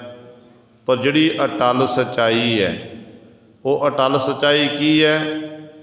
ਕਹਿੰਦੇ ਸਭ ਜਗ ਬਿਨਸੈ ਨਾਮ ਵਿਸਾਰਾ। ਕਹਿੰਦੇ ਭਾਈ ਕਾਹਨੂੰ ਮੋਹ ਕਰਦਾ ਫਿਰਦਾ ਹੈ? ਸਾਰਾ ਜਗ ਤਾਂ ਕਹਿੰਦੇ ਫਾਨੀ ਹੈ, ਨਾਸ਼ਵੰਤ ਹੈ, ਤੈ ਨਾਮ ਨੂੰ ਵਿਸਾਰਿਆ ਹੋਇਆ, ਨਾਮ ਨੂੰ ਭੁਲਾਇਆ ਹੋਇਆ ਹੈ। ਨਾਮ ਨੂੰ ਨਾ ਭੁਲਾਣਾ ਕਰ, ਉਸ ਮਾਲਕ ਦੀ ਇਬਾਦਤ ਕਰ, ਉਸ ਮਾਲਕ ਦਾ ਸਿਮਰਨ ਕਰ। ਗੁਰੂ ਨਾਨਕ ਸਾਹਿਬ ਮਹਾਰਾਜ ਦਾ ਸ਼ਬਦ ਆਪਾਂ ਪੜ੍ਹਦੇ ਹਾਂ ਤਿਲੰਗ ਰਾਗ ਦੇ ਵਿੱਚ। ਪਾਤਸ਼ਾਹ ਜੀ ਸਾਨੂੰ ਦੱਸਦੇ ਨੇ ਕਿਸ ਤਰ੍ਹਾਂ ਉਸ ਮਾਲਕ ਦੇ ਚਰਨਾਂ 'ਚ ਬੇਨਤੀ ਕਰਨੀ ਹੈ। ਸਤਿਗੁਰੂ ਜੀ ਕਹਿੰਦੇ ਜਗ ਅਰਜ ਗੁਪਤੰ ਪੇਸ਼ ਤੋ ਦਰਗੋਸ ਕੁਨ ਕਰਤਾਰ, ਹੱਕਾ ਕਬੀਰ ਕਰੀਮ ਤੂੰ ਬੇਐਬ ਪਰਬਦਗਾਰ, ਦੁਨੀਆ ਮੁਕਾਮੇ ਫਾਨੀ ਤਹਿਕੀਕ ਦਿਲਦਾਨੀ, ਮਾਮਸਰ ਮੁਏ ਅਜਰਾਇਲ ਗ੍ਰਿਫਤੈ ਦਿਲ ਹੇਚ ਨਾ ਦਾਨੀ, ਜਨ ਪਿਸਰ ਪਦਰ ਪਿਰਾਦਰਾ ਕਸ ਨੇਸ਼ ਦਸਤੰਗੀਰ, ਆਖਰ ਵਿਆਫਤੰ ਕਸ ਨਾ ਦਾਰਦ ਚੂੰ ਸਬਤ ਕਬੀਰ, ਸਭ ਰੋਜ਼ ਗਸਤਮ ਦਰ ਹਵਾ ਕਰ ਦੇਮ ਬਦੀ ਖਿਆਲ, ਗਾਹੇ ਨਾ ਨੇਕੀ ਕਾਰ ਕਰਦਮ ਮਮ ਈ ਚਿਨੀ ਅਹਵਾਲ, ਬਦ ਬਖਤ ਹਮ ਚੋ ਵਕੀਲ ਗਾਫਲ, ਬੇਨਜ਼ਰ ਬੇਬਾਕ ਨਾਨਕ ਬਗੋਇਦ ਜਨ ਤੁਰਾ, ਤੇਰੇ ਚਾਕਰਾਂ ਪਾ ਖਾਕ। ਸਤਿਗੁਰੂ ਕਹਿੰਦੇ ਨੇ ਹੇ ਪਰਮਾਤਮਾ ਜਗ ਅਰਜ ਗੁਪਤਮ ਪੇਸ਼ ਤੋ ਦਰਗੋਸ ਕੁਨ ਕਰਤਾਰ। ਕਹਿੰਦੇ ਹੇ ਪਰਮਾਤਮਾ ਮੈਂ ਤੇਰੇ ਕੰਨ ਵਿੱਚ ਇੱਕ ਅਰਦਾਸ ਕਰਦਾ, ਮੈਂ ਬੇਨਤੀ ਕਰਦਾ ਤੇਰੇ ਚਰਨਾਂ ਦੇ ਵਿੱਚ, ਤੂੰ ਮੇਰੀ ਕੰਨ ਦੇ ਕੇ ਧਿਆਨ ਦੇ ਕੇ ਮੇਰੀ ਬੇਨਤੀ ਨੂੰ ਸੁਣਨਾ ਕਰ। ਮੇਰੀ ਹਾਲਤ ਇਹੋ ਜਿਹੀ ਹੈ ਕਿ ਤੂੰ ਵੱਡਾ ਹੈ, ਹੱਕਾ ਕਬੀਰ ਕਰੀਮ ਤੂੰ ਬੇਐਬ ਪਰਬਦਗਾਰ, ਤੂੰ ਪਰਬਦਗਾਰ ਹੈ, ਸਾਰੇ ਸੰਸਾਰ ਦੀ ਪਾਲਣਾ ਕਰਨ ਵਾਲਾ ਹੈ। ਮੇਰੀ ਹਾਲਤ ਇਹ ਜੀ ਮਾਮਸੁਰ ਮੂਏ ਅਜਰਾਇਲ ਗ੍ਰਿਫਤ ਹੈ ਦਿਲ ਹੇਚ ਨਦਾਨੀ। ਜਿਹੜਾ ਅਜਰਾਇਲ ਫਰਿਸ਼ਤਾ ਹੈ, ਉਸ ਅਜਰਾਇਲ ਫਰਿਸ਼ਤੇ ਨੇ ਮੇਰੇ ਜਿਹੜੇ ਸਿਰ ਦੇ ਕੇਸ ਪਕੜੇ ਹੋਏ ਨੇ, ਭਾਵ ਮੈਨੂੰ ਕੇਸਾਂ ਤੋਂ ਪਕੜਿਆ ਹੋਇਆ ਹੈ ਅਜਰਾਇਲ ਮੌਤ ਨੇ, ਤੇ ਮੇਰੇ ਅੰਦਰ ਡਰ ਖੌਫ ਪੈਦਾ ਹੋ ਰਿਹਾ ਹੈ। ਤੇ ਪਰਮਾਤਮਾ ਕਿਰਪਾ ਕਰ, ਮੈਨੂੰ ਆਪਣੇ ਜਿਹੜੇ ਤੇਰੇ ਚਾਕਰਾਂ ਭਾਖ, ਜਿਹੜੇ ਤੇ ਚਾਕਰ ਨੇ ਤੇਰੇ ਸੇਵਕ ਨੇ ਨਾ, ਉਹਨਾਂ ਦੀ ਮੈਨੂੰ ਖਾਕ ਚਰਨ ਧੂੜੀ ਦੇਣਾ ਕਰ, ਉਹਨਾਂ ਦੀ ਮੈਨੂੰ ਸੰਗਤ ਬਖਸ਼ਣਾ ਕਰ, ਤਾਂ ਕਿ ਮੇਰਾ ਜਿਹੜਾ ਮੇਰੇ ਅੰਦਰੋਂ ਇਹ ਮੌਤ ਦਾ ਡਰ ਖੌਫ ਹੈ ਇਹ ਖਤਮ ਹੋ ਜਾਵੇ। ਸੋ ਸਤਿਗੁਰੂ ਨੇ ਬਾਣੀ ਵਿੱਚ ਸਾਨੂੰ ਵਾਰ-ਵਾਰ ਸਮਝਾਇਆ ਹੈ ਕਿ ਜਗਤ ਜਿਹੜਾ ਫਾਨੀ ਹੈ, ਨਾਸ਼ਵੰਤ ਹੈ, ਸਭ ਜਗ ਬਿਨਸੈ ਨਾਮ ਵਿਸਾਰਾ। ਕਹਿੰਦੇ ਸਾਰਾ ਜਗਤ ਸੰਸਾਰ ਦੇ ਜੀਵਾਂ, ਸੰਸਾਰ ਦੀਆਂ ਵਸਤੂਆਂ ਨਾਲ ਜੀਵ ਤੂੰ ਮੋਹ ਕਰਦਾ ਹੈ। ਜੇ ਚਾਰ ਛਿੱਲੜ ਤੇਰੇ ਕੋਲ ਆ ਜਾਣ, ਤੂੰ ਹੰਕਾਰ ਵਿੱਚ ਹਉਮੈ ਵਿੱਚ ਆ ਜਾਂਦਾ ਏ। ਕਹਿੰਦੇ ਪਰ ਤੈਨੂੰ ਪਤਾ ਸਾਰਾ ਜਗਤ ਤਾਂ ਵਿਰਸਣ ਵਾਲਾ, ਖਤਮ ਹੋਣ ਵਾਲਾ ਏ, ਪਰ ਤੈਂ ਕੀ ਕੀਤਾ ਏ? ਨਾਮ ਵਿਸਾਰਾ, ਵਾਹਿਗੁਰੂ ਦੇ ਨਾਮ ਨੂੰ ਤਾਂ ਵਿਸਾਰਿਆ ਹੋਇਆ ਹੈ। ਧੰਨ ਗੁਰੂ ਤੇਗ ਬਹਾਦਰ ਪਾਤਸ਼ਾਹ ਦੇ ਬਚਨ ਪੜ੍ਹਦੇ ਹਾਂ। ਸਤਿਗੁਰੂ ਕਹਿੰਦੇ ਨੇ ਸਾਰਾ ਸੰਸਾਰ ਹੀ ਫਾਨੀ ਹੈ, ਕਿ ਨਿਜ ਕਰ ਦੇਖਿਓ ਜਗਤ ਮੈਂ, ਕੋ ਕਾਹੂ ਕੋ ਨਾਹੇ, ਨਾਨਕ ਥਿਰ ਹਰ ਭਗਤ ਹੈ, ਤੇਹ ਰਾਖੋ ਮਨ ਮਾਹੇ। ਹੁਣ ਇੱਥੇ ਪਾਤਸ਼ਾਹ ਸ਼ਬਦ ਵਰਤ ਨਿਜ ਕਰ ਦੇਖਿਓ ਜਗਤ ਮੈਂ। ਜਦੋਂ ਗੁਰੂ ਗ੍ਰੰਥ ਸਾਹਿਬ ਮਹਾਰਾਜ ਦੀ ਆਪਾਂ ਬਾਣੀ ਪੜ੍ਹਦੇ ਹਾਂ ਤੇ ਕਰ ਸ਼ਬਦ ਆਉਂਦਾ ਹੈ, ਤੇ ਕਰ ਸ਼ਬਦ ਦੇ ਅਰਥ ਲੱਗਦੇ ਨੇ ਹੱਥ, ਇਹਦੇ ਅਰਥ ਬਣਦੇ ਹੱਥ। ਪਰ ਜਿਹੜਾ ਇੱਥੇ ਸ਼ਬਦ ਆਇਆ ਨਿਜ ਕਰ ਦੇਖਿਓ ਜਗਤ ਮੈਂ, ਹੱਥਾਂ ਨਾਲ ਤਾਂ ਆਪਾਂ ਸੰਸਾਰ ਨੂੰ ਦੇਖ ਨਹੀਂ ਸਕਦੇ ਹਾਂ, ਦੇਖਿਆ ਕਿਹਦੇ ਰਾਹੀਂ ਜਾਂਦਾ? ਦੇਖਿਆ ਜਾਂਦਾ ਨੇਤਰਾਂ ਦੇ ਰਾਹੀਂ। ਤੇ ਪਾਤਸ਼ਾਹ ਕਹਿੰਦੇ ਮੈਂ ਆਪਣੇ ਨੇਤਰਾਂ ਦੇ ਰਾਹੀਂ ਦੇਖਿਆ ਸਾਰੇ ਜਗਤ ਨੂੰ, ਇਹ ਕੋਈ ਕਿਸੇ ਦਾ ਨਹੀਂ ਹੈ, ਕੋਈ ਥਿਰ ਰਹਿਣ ਵਾਲਾ ਨਹੀਂ ਹੈ। ਰਾਣਾ ਰਾਓ ਨਾ ਕੋ ਰਹਿ ਰੰਗ ਨ ਤੁੰਗ ਫਕੀਰ, ਬਾਰੀ ਆਪੋ ਆਪਣੀ ਕੋਈ ਨਾ ਬੰਧੈ ਧੀਰ। ਕੋਈ ਧੀਰਜ ਨਹੀਂ ਰੱਖ ਸਕਦਾ ਇੱਥੇ, ਹਰ ਇੱਕ ਨੂੰ ਜਾਣਾ ਪਵੇਗਾ। ਕਹਿੰਦੇ ਇਸ ਕਰਕੇ ਮੈਂ ਦੇਖਿਆ ਨਾਨਕ ਥਿਰ ਹਰ ਭਗਤ ਹੈ, ਤੇਹ ਰਾਖੋ ਮਨ ਮਾਹੇ। ਆਪਣੇ ਮਨ ਦੇ ਵਿੱਚ ਕਹਿੰਦੇ ਉਸ ਪਰਮਾਤਮਾ ਦੀ ਭਜਨਗੀ ਰੱਖਣੀ ਚਾਹੀਦੀ ਹੈ, ਪਰ ਪਰਮਾਤਮਾ ਦਾ ਸਿਮਰਨ ਕਰਨਾ, ਉਹਦਾ ਨਾਮ ਜਪਣਾ ਚਾਹੀਦਾ ਹੈ। ਇਹੀ ਥਿਰ ਰਹਿਣ ਵਾਲੀ ਹੈ। ਫਿਰ ਅਗਲੇ 2 ਸ਼ਲੋਕ ਨੇ ਅਖੀਰ ਦੇ ਵਿੱਚ ਪਾਤਸ਼ਾਹ ਨੇ ਉਚਾਰਨ ਕੀਤੇ ਨੇ। ਗੁਰੂ ਤੇਗ ਬਹਾਦਰ ਸਾਹਿਬ ਮਹਾਰਾਜ ਨੂੰ ਸਵਾਲ ਕਰ ਲਿਆ, ਕਹਿਣ ਲੱਗੇ ਪਾਤਸ਼ਾਹ ਜੀ ਇਹ ਕਿਰਪਾ ਕਰਕੇ ਦੱਸੋ ਫਿਰ ਸੰਸਾਰ ਵਿੱਚ ਕਿਹੜਾ ਕਿਹੜਾ ਥਿਰ ਰਹਿਣ ਵਾਲਾ, ਕੀ ਕੀ ਰਹਿੰਦਾ ਹੈ? ਮਨੁੱਖ ਹੈ, ਮਨੁੱਖ ਦਾ ਸਰੀਰ ਚਲਿਆ ਜਾਂਦਾ, ਖਜ਼ਾਨੇ ਮੁੱਕ ਜਾਂਦੇ ਨੇ, ਤੇ ਸਤਿਗੁਰੂ ਜੀ ਵਿੱਚ ਥਿਰ ਕੀ ਰਹਿਣ ਵਾਲਾ? ਤੇ ਪਾਤਸ਼ਾਹ ਕਹਿੰਦੇ ਨੇ ਨਾਮ ਰਹਿਓ ਸਾਧੂ ਰਹਿਓ, ਰਹਿਓ ਗੁਰ ਗੋਬਿੰਦ, ਕਹੋ ਨਾਨਕ ਇਹ ਜਗਤ ਮੈਂ ਕਿਨ ਜਪਿਓ ਗੁਰਮਤਿ। ਕਿ ਪਰਮਾਤਮਾ ਦਾ ਨਾਮ, ਸਾਧੂ ਨਾਮ ਰਸੀਏ ਬੰਦਗੀ ਕਰਨ ਵਾਲੇ ਮਹਾਤਮਾ ਜਨ, ਜਿਨ੍ਹਾਂ ਨੇ ਕਮਾਈ ਕੀਤੀ ਹੈ, ਜਿਨ੍ਹਾਂ ਨੇ ਆਪ ਜਪੈ ਅਵਰਾ ਨਾਮ ਜਪਾਵੈ, ਇਹੋ ਜਿਹੀ ਅਵਸਥਾ ਦੇ ਧਾਰਨੀ ਹਨ। ਹੁਣ ਸਵਾਲ ਪੈਦਾ ਹੁੰਦਾ ਕਿ ਉਹ ਸਾਧੂ ਮਹਾਤਮਾ ਤਾਂ ਖੁਦ ਜਾਂਦੇ ਸੰਸਾਰ ਤੋਂ, ਹੁਣ ਉਹ ਵੀ ਜੇ 5 ਭੁਗਤਕ ਸਰੀਰ ਲੈ ਕੇ ਆਏ ਨੇ, ਸਰੀਰ ਦਾ ਅੰਤ ਹੁੰਦਾ ਹੈ। ਸਾਡੇ ਗੁਰੂ ਸਾਹਿਬਾਨ ਜੀ ਆਏ, ਉਹਨਾਂ ਦੇ ਸਰੀਰ ਦਾ ਅੰਤ ਹੋਇਆ। ਵੀ ਇੱਥੇ ਗੁਰੂ ਗ੍ਰੰਥ ਸਾਹਿਬ ਮਹਾਰਾਜ ਗੁਰੂ ਤੇਗ ਬਹਾਦਰ ਪਾਤਸ਼ਾਹ ਸਾਧੂ ਰਹਿਓ ਪਾਤਸ਼ਾਹ ਬਚਨ ਕਰਦੇ ਨੇ।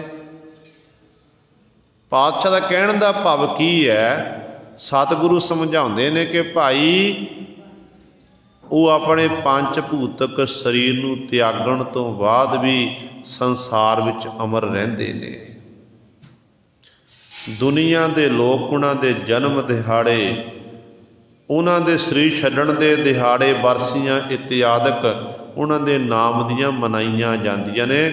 ਉਹਨਾਂ ਦੀ ਯਾਦਾਂ ਅਮਿਟ ਰਹਿ ਜਾਂਦੀ ਸੰਸਾਰ ਵਿੱਚ। ਉਹਨਾਂ ਦੇ ਅਨੁਸਾਰ ਫਿਰ ਦੁਨੀਆ ਦੇ ਲੋਕ ਨਾ ਆਪਣੇ ਜੀਵਨ ਨੂੰ ਸਫਲਾ ਕਰਦੇ ਨੇ, ਉਹਦੇ ਸਿੱਖਿਆ ਅਨੁਸਾਰ ਚੱਲਦੇ ਨੇ। ਇਸ ਕਰਕੇ ਚੌਥਾ ਵਚਨ, ਤੀਜਾ ਵਚਨ ਪਾਤਸ਼ਾਹ ਨੇ ਕੀਤਾ, ਕਹਿਣ ਲੱਗੇ ਰਹਿਓ ਗੁਰ ਗੋਬਿੰਦ। ਗੁਰੂ ਤੇ ਗੋਬਿੰਦ ਇਹ ਵੀ ਰਹਿਣ ਵਾਲੇ ਸਦੀਵੀ ਕਾਲ, ਇਸ ਸਦੀਵੀ ਕਾਲ ਹੀ ਰਹਿਣ ਵਾਲੇ ਨੇ। ਦੇਖੋ ਗੁਰੂ ਸਵਾਰਿਓ, ਪਰਮਾਤਮਾ ਦੀ ਇੱਕ ਐਸੀ ਖੇਡ ਹੈ, ਜਿਹਦਾ ਵਿਗਿਆਨਕ ਪੱਖ ਦੇਖਦੇ ਹਾਂ,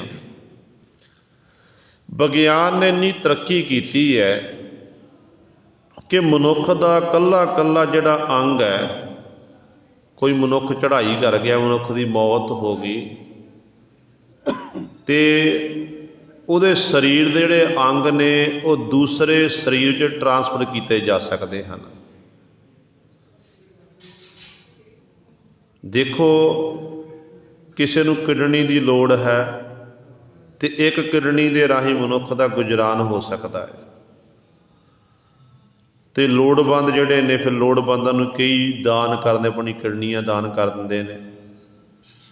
ਤੇ ਕਈਆਂ ਦੇ ਗੁਰੂ ਸਵਾਰੇ ਨੇਤਰ ਨਹੀਂ, ਦਿਖਾਈ ਨਹੀਂ ਦਿੰਦਾ ਮਨੁੱਖਾਂ ਨੂੰ, ਕਈਆਂ ਨੂੰ ਦਿਖਾਈ ਨਹੀਂ ਦਿੰਦਾ ਏ, ਪਰ ਕਈ ਆਪਣੇ ਨੇਤਰ ਦਾਨ ਕਰਦੇ ਨੇ, ਤੇ ਉਹਨਾਂ ਨੇਤਰਾਂ ਨੂੰ ਜਿਹੜੇ ਮਨਾਖਾ ਇਨਸਾਨ ਹੁੰਦਾ ਉਹਦੇ ਨੇਤਰਾਂ ਵਿੱਚ ਪਾਏ ਜਾਂਦੇ ਨੇ, ਤੇ ਉਹਦੇ ਰਾਹੀਂ ਉਹ ਸਾਰੇ ਸੰਸਾਰ ਨੂੰ ਦੇਖਦੇ ਨੇ। ਸਾਰਾ ਸੰਸਾਰ ਦੇਖਿਆ ਜਾਂਦਾ ਹੈ।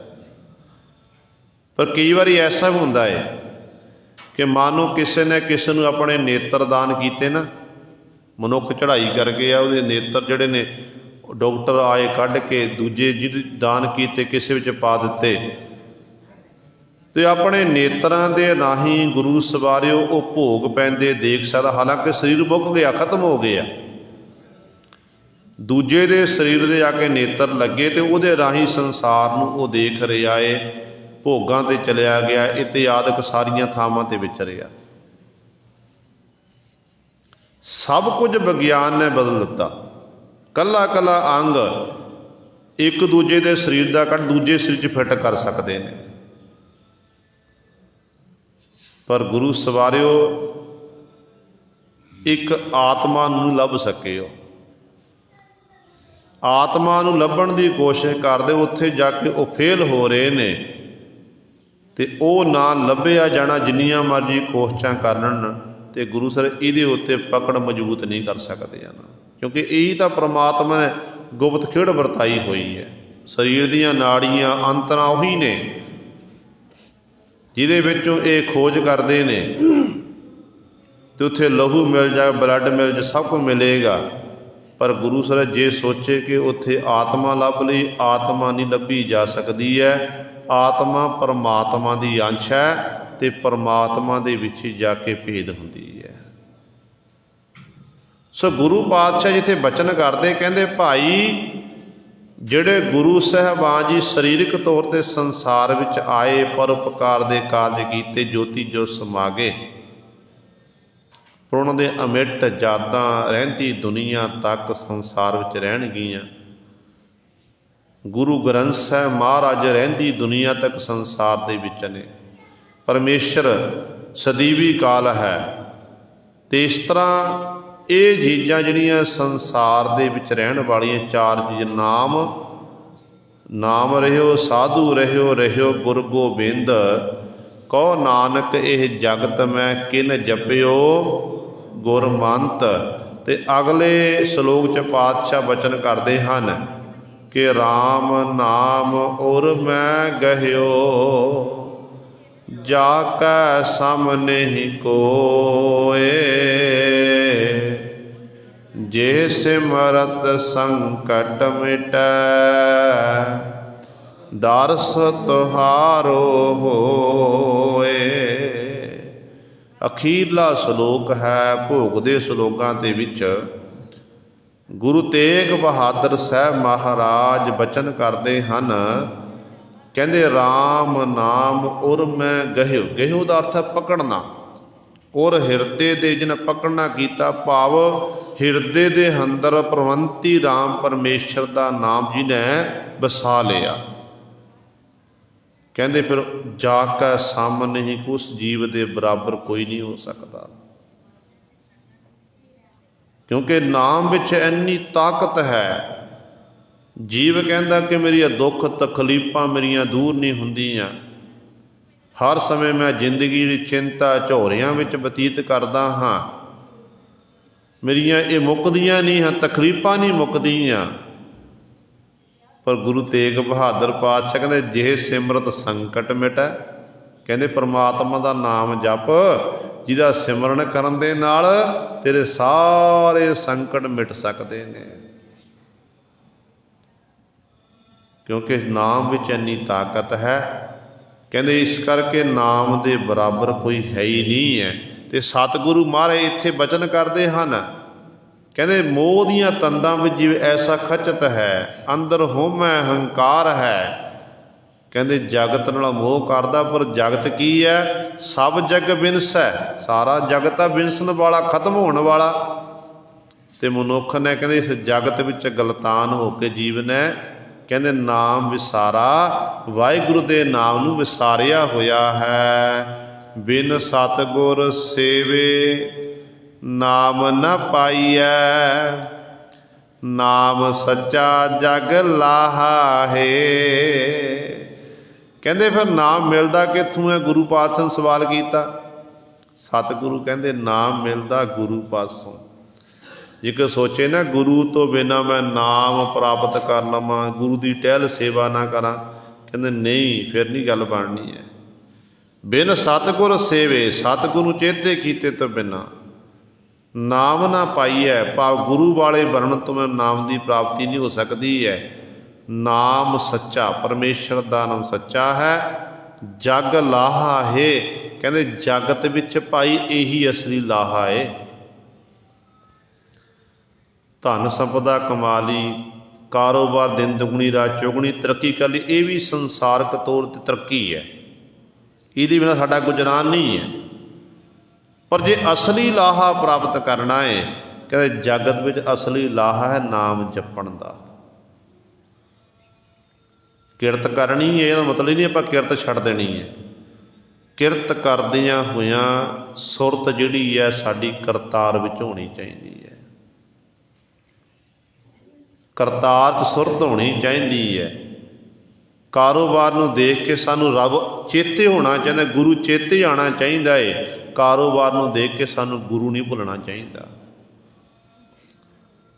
ਦਿਨ ਦੁਗਣੀ ਰਾਤ ਚੌਗੁਣੀ ਤਰੱਕੀ ਕਰ ਰਹੇ ਹਾਂ, ਗੁਰੂ ਦਾ ਸ਼ੁਕਰ ਧੰਨਵਾਦ ਕਿ ਪਾਤਸ਼ਾਹ ਤੈਂ ਕਾਰੋਬਾਰ ਬਖਸ਼ਿਆ, ਤੈਂ ਭਾਗ ਲਾਏ ਨੇ।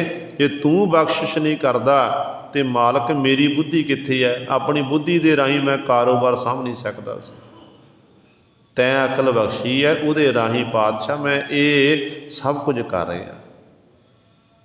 ਤੇ ਜਦੋਂ ਆਪਾਂ ਇਸ ਤਰ੍ਹਾਂ ਬੇਨਤੀਆਂ ਕਰਾਂਗੇ, ਕਾਰੋਬਾਰ 'ਚ ਵੀ ਦਿਨ ਦੁਗਣੀ ਰਾਤ ਚੌਗੁਣੀ ਤਰੱਕੀ ਹੋਵੇਗੀ ਤੇ ਪਰਮਾਰਥੀ ਤੌਰ 'ਤੇ ਫਿਰ ਸਾਨੂੰ ਲਾਹਾ ਵੀ ਪ੍ਰਾਪਤ ਹੋਵੇਗਾ। ਦੋਨੋਂ ਲਾਹੇ, ਇਸ ਲੋਕ ਦਾ ਦੁਨਿਆਵੀ ਧਨ ਵੀ ਤੇ ਨਾਮ ਦਾ ਧਨ ਵੀ, ਦੋਨੋਂ ਧਨ ਸਾਡੇ ਅੰਤःਕਰਨ 'ਚ ਸਮਾ ਜਾਵੇਗਾ। ਕਹਿੰਦੇ ਅਸਲ ਲਾਹਾ, ਕਹਿੰਦੇ ਭਾਈ ਪਰਮਾਤਮਾ ਦਾ ਜਗਤ ਵਿੱਚ ਇਹੀ ਲਾਹਾ ਏ, ਨਾਮ ਜਪਣਾ, ਬੰਦਗੀ ਕਰਨੀ, ਸੱਚਾ ਅਮਰ ਸ਼ਬਦ ਸੁਹਾਇਆ, ਪੰਜ ਸ਼ਬਦ ਮਿਲ ਵਾਜਾ ਬਾਇਆ। ਗੁਰੂ ਦਾ ਸ਼ਬਦ ਕੀ ਹੈ? ਸੱਚਾ ਹੈ। ਗੁਰੂ ਦਾ ਸ਼ਬਦ ਅਮਰ ਹੈ। ਕਹਿੰਦੇ ਇਹ ਸ਼ਬਦ ਹੀ ਕਹਿੰਦੇ ਸੁਹਾਇਆ, ਫਿਰ ਸ਼ੋਭਨੀ ਕਰਨ ਵਾਲਾ ਜੀਵ ਦੇ ਹਿਰਦੇ ਨੂੰ। ਜਿਹੜੇ ਸ਼ਬਦ ਨਾਲ ਜੁੜ ਜਾਂਦੇ ਨੇ ਫਿਰ ਉਹ ਸ਼ੋਭਨਿਕ ਹੁੰਦੇ ਹਨ, ਜਿਨ੍ਹਾਂ ਦੇ ਹਿਰਦੇ ਅੰਦਰ ਗੁਰੂ ਦਾ ਸ਼ਬਦ ਵਸ ਜਾਂਦਾ ਹੈ। ਕਹਿੰਦੇ ਜਿਨ੍ਹਾਂ ਦਾ ਸ਼ਬਦ ਵਸਦਾ, ਫਿਰ ਮਾਨੋ ਪੰਜ ਸ਼ਬਦ ਮਿਲ ਬਾਜਾ ਬਾਜ, ਜਿਵੇਂ ਇੱਕ ਰਸ ਵਾਲੇ ਬਾਜੇ ਵੱਜਦੇ ਹਨ, ਜਿਵੇਂ ਪੰਜ ਤਰ੍ਹਾਂ ਦੇ ਬਾਜੇ ਸਾਜ਼ ਇੱਕ ਥਾਂ 'ਤੇ ਇਕੱਠੇ ਵਜਾਏ ਜਾਣ ਤੇ ਉਹਨਾਂ ਨੂੰ ਸੁਣ ਕੇ ਫਿਰ ਜਿਹੜਾ ਮਨ ਨੂੰ ਸਕੂਨ ਮਿਲਦਾ ਹੈ। ਕਹਿੰਦੇ ਇਸੇ ਤਰ੍ਹਾਂ ਮਨ ਨੂੰ ਅੰਤःਕਰਨ ਦੇ ਵਿੱਚ ਪਰਮਾਤਮਾ ਫਿਰ ਇਹ ਪੰਜ ਪ੍ਰਕਾਰ ਦੇ ਜਿਹੜੇ ਬਾਜੇ ਨੇ ਇਹ ਬਾਇਆ ਵਜਾ ਦਿੰਦਾ ਹੈ। ਸਦਾ ਕਾਰਜ ਸੱਚ ਨਾਮ ਸਹੇਲਾ, ਬਿਨ ਸ਼ਬਦੈ ਕਾਰਜ ਕਿਹਾ ਹੈ। ਕਹਿੰਦੇ ਇਹ ਜੀਵ ਜੇ ਤੂੰ ਚਾਹੁੰਦਾ ਨਾ ਮੇਰੇ ਸਾਰੇ ਕਾਰਜ ਸਫਲੇ ਹੋ ਜਾਣ, ਮੇਰੇ ਕਾਰਜਾਂ ਵਿੱਚ ਕਿਸੇ ਪ੍ਰਕਾਰ ਦੀ ਰੁਕਾਵਟ ਨਾ ਪਵੇ, ਤੇ ਸਤਿਗੁਰੂ ਕਹਿੰਦੇ ਤੂੰ ਫਿਰ ਸੱਚੇ ਪਰਮੇਸ਼ਰ ਦਾ ਨਾਮ ਸਹੇਲਾ, ਜਿਹੜਾ ਤੈਨੂੰ ਸਫਲ ਕਰਨ ਵਾਲਾ ਸ਼ੋਭਨੀਕ ਹੈ। ਕਹਿੰਦੇ ਇਸ ਕਾਰਜ ਨੂੰ ਕਰ, ਪਰਮਾਤਮਾ ਦਾ ਨਾਮ ਜਪ, ਬੰਦਗੀ ਕਰ, ਤੇ ਕਹਿੰਦੇ ਫਿਰ ਤੇਰੇ ਕਾਰਜ ਆਪਣੇ ਆਪ ਹੀ ਪਰਮਾਤਮਾ ਨੂੰ ਸਫਲ ਕਰ ਦੇਣੇ ਨੇ। ਬਿਨ ਸ਼ਬਦ ਹੈ ਕਾਰਜ ਕਿਹਾ ਏ, ਪਰ ਜੇ ਸ਼ਬਦ ਨਾਲ ਨਹੀਂ ਜੁੜਿਆ, ਨਾਮ ਬਾਣੀ ਦਾ ਅਭਿਆਸ ਨਹੀਂ ਕੀਤਾ, ਗੁਰੂ ਕੀ ਸੰਗਤ ਦਾ ਆਨੰਦ ਨਹੀਂ ਮਾਣਨਾ ਕੀਤਾ, ਬਾਣੀ ਨਹੀਂ ਪੜ੍ਹੀ, ਕਹਿੰਦੇ ਫਿਰ ਬਿਨਾਂ ਸ਼ਬਦ ਤੋਂ, ਕਹਿੰਦੇ 10 ਗੁਰੂ ਦੇ ਉਪਦੇਸ਼ ਤੋਂ ਬਿਨਾਂ ਤੇਰਾ ਕਾਰਜ ਕਾਹਦਾ ਕੰਮ ਹੈ? ਕਿਸੇ ਪ੍ਰਕਾਰ ਨਹੀਂ। ਕਹਿੰਦੇ ਤੈਨੂੰ ਸਫਲਤਾ ਨਹੀਂ ਮਿਲ ਸਕਦੀ ਹੈ। ਹਾਂ ਉਹ ਵੱਖਰੀ ਗੱਲ ਹੈ, ਦੁਨਿਆਵੀ ਤੌਰ 'ਤੇ ਤੂੰ ਬੜੀਆਂ ਤਰੱਕੀਆਂ ਕਰ ਸਕਦਾ ਹੈ, ਵੱਡੇ ਵੱਡੇ ਮਹਿਲ ਮਾੜੀਆਂ ਉਸਾਰ ਸਕਦਾ ਹੈ, ਪਰ ਜੇ ਸ਼ਬਦ ਨਾਲ ਨਹੀਂ ਜੁੜਿਆ, ਬਾਣੀ ਨਾਲ ਨਹੀਂ ਜੁੜਿਆ, ਤੇਰੇ ਕੀਤੇ ਹੋਏ ਸਾਰੇ ਕਾਰਜ ਵਿਅਰਥ ਹਨ। ਖਿਨ ਮਹਿ ਹੱਸੈ ਖਿਨ ਮਹਿ ਰੋਵੈ, ਦੂਜੀ ਦੁਰਮਤ ਕਾਰਜ ਨਾ ਹੋਵੈ। ਹੁਣ ਸਤਿਗੁਰੂ ਜੀ ਸੰਸਾਰ ਦਾ ਜੋ ਸੰਸਾਰ ਖੇਡ ਵਰਤਾਈ ਹੈ ਪਰਮਾਤਮਾ ਨੇ, ਉਹ ਦੱਸ ਰਹੇ ਨੇ ਸਤਿਗੁਰੂ ਜੀ ਕਿ ਜੀਵ ਦੀ ਹਾਲਤ ਕੈਸੀ ਹੈ। ਖਿਨ ਮੈਂ ਹੱਸੈ, ਇਹ ਖਿਣ ਮਾਤਰ ਜੀਵ ਹੱਸਣ ਲੱਗ ਪੈਂਦਾ ਹੈ ਜਦੋਂ ਘਰ 'ਚ ਖੁਸ਼ੀਆਂ ਖੇੜੇ ਆ ਕੇ ਬੱਚੇ ਵਧੀਆ ਐਜੂਕੇਸ਼ਨ ਪ੍ਰਾਪਤ ਕਰ ਗਏ, बच्चे जिंदगी सैट हो गए तो माँ बाप को सुकून मिलता। बच्चे सैट होंदे ने तो माता पिता हसदे ने। पर कई बार ऐसा हुंदा है जो बच्चे चले जान या बच्चे उलांभे लियाण घर दे विच ते उदों गुरु सवारे फिर जदों अपनियां दा विछोड़ा पैंदा ते उदों फिर यही हसदा जीव फिर रोण लग पैंदा है। इत्थों तक रोंदा भी है तो परमात्मा नूं फिर लांभे भी देण लग पैंदा है कि साडा घर दा जी खो लिया, मेरा पुत्त खो लिया, मेरी धी खो ली है। हालांकि वो कुदरती विधान बनिया होया है। जिहड़ा जन्म लैके आया वो मरना ना अटल सच्चाई है, वो वखरी गल है। कोई पहलां चलिया जांदा, कईयां दे सामने माता पिता जांदे ने, कई बार ऐसा होंदा माता पिता बैठे हुंदे ने उन्हां सामने बच्चे चले जांदे हन। पर रोक नहीं सकदा, डाढ़े नूं कोई रोक नहीं सकदा, ये सच्चाई है। जिवें एक विद्वान दे बोल ने ना, कहंदे इक ना दे कर पुੱਤ पुੱਤਾਂ कर पोतरे, एक ना दे कर धी धीआं कर दोतरे, एक ना दे कर एक ओए भी जाए मर, बजीदा कौन आखे साहिब नूं इंज नहीं इंज कर। परमात्मा दी खेडां ने, इहदे अगे किसी का जोर नहीं चल सकता, ये टल सच्चाई है। तो परमात्मा खिन मात्र विच जीव नूं हसाउंदा, जीव खुश होंदा। जदों सतगुरु जी जदों जीव दे घर खुशियां खेड़े आउंदे ने ते जीव खुश होंदा ते खुशी दे विच ते गुरु सर ऐसा मस्त हो जाता करतार नूं भुल जाता। ते खिन मैं रोवै, जदों खुशियां चलियां जांदियां ने घर विचों फिर जीव ये रोण लग पैंदा है। कहंदे रोआण वाला भी उही है ते हसाउण वाला भी परमात्मा आप ही है। दूजी दुरमत कारज ना होवे। कहंदे इस तरह दुविधा विच फसन करके, माया विच गलतान होण करके ऐ जीव तेरा संसारी कारज तां हो जावेगा, संसारी तेरी जान पहचान चंगी हो जाएगी। जिहड़ा असली कारज है परमात्मा नूं मिलना, अपने जीवन नूं सफला करना, कहंदे वो कारज नहीं भाई होवेगा। संजोग विजोग करतै लिख पाए, किरत न चलै चलाहा है। गुरु पातशाह जी खीरली पंक्ति च बख्शिश करते हैं कि संजोगां करके मिलाप होंदा, फिर विजोग पैदा हो जाता, विछोड़ा पैदा होंदा है। जब चाहता कोई अपना जी चलिया जाता उदों फिर जीव नूं दुख लगता है। कोई अपना चलिया जावे दुखी होंदा, मित्र सज्जन दुखी होंदा जीव। पर सतगुरु कहंदे करते वाहिगुरु ने ये लिख के पाना कीते ने, जीव तेरे कर्मां विच लिखे हुए ने। तू जिंदगी च सुख मान रहा, तू जिंदगी दे जिन्ने भी तेरे जिंदगी दुख आ रहे ने ये तेरे कीते हुए कर्मां दे हन। पर पातशाह जी कहंदे ने किरत ना चलै चलाहा है। कहंदे तू परमात्मा वालों जो तेरे कीते हुए कर्म ने वो कर्म तां तू भोग रहा है। पर हाजन जे तू चल सोचना कि नहीं मैं अपने कीते कर्मां नूं बदल देंगा, आ कर देंगा, कहंदे वो नहीं मिट सकते हैं। तैनूं जो लिखिया फल बर विधाते ने उहदे मुताबिक चलना पवेगा। वो परमात्मा तैनूं चला रहा है, उहदे कीते हुए जिहड़े लेख ने लिखे हुए उहनूं कोई मेट नहीं सकता है। ये गुरु सवारे सतगुरु महाराज ने साडे उत्ते बख्शिश कीती है। 8 बंदा तक पातशाह ने विचार करवाई है। बाकी रहिंदे शब्द की विचार आपां कल वाले दीवाना विच करांगे। होईयां भुलां चुकां दी खिमा। आओ अगलियां पंक्तियां पढ़ के फतेह बुलाइए। जीवन मुक्त गुर शब्द कमाए, हर स्यों सद ही रह समाए। गुर किरपा ते मिलै वड्याई, हो मैं रोग न ताहा है। वाहिगुरु जी का खालसा, वाहिगुरु जी की फतेह।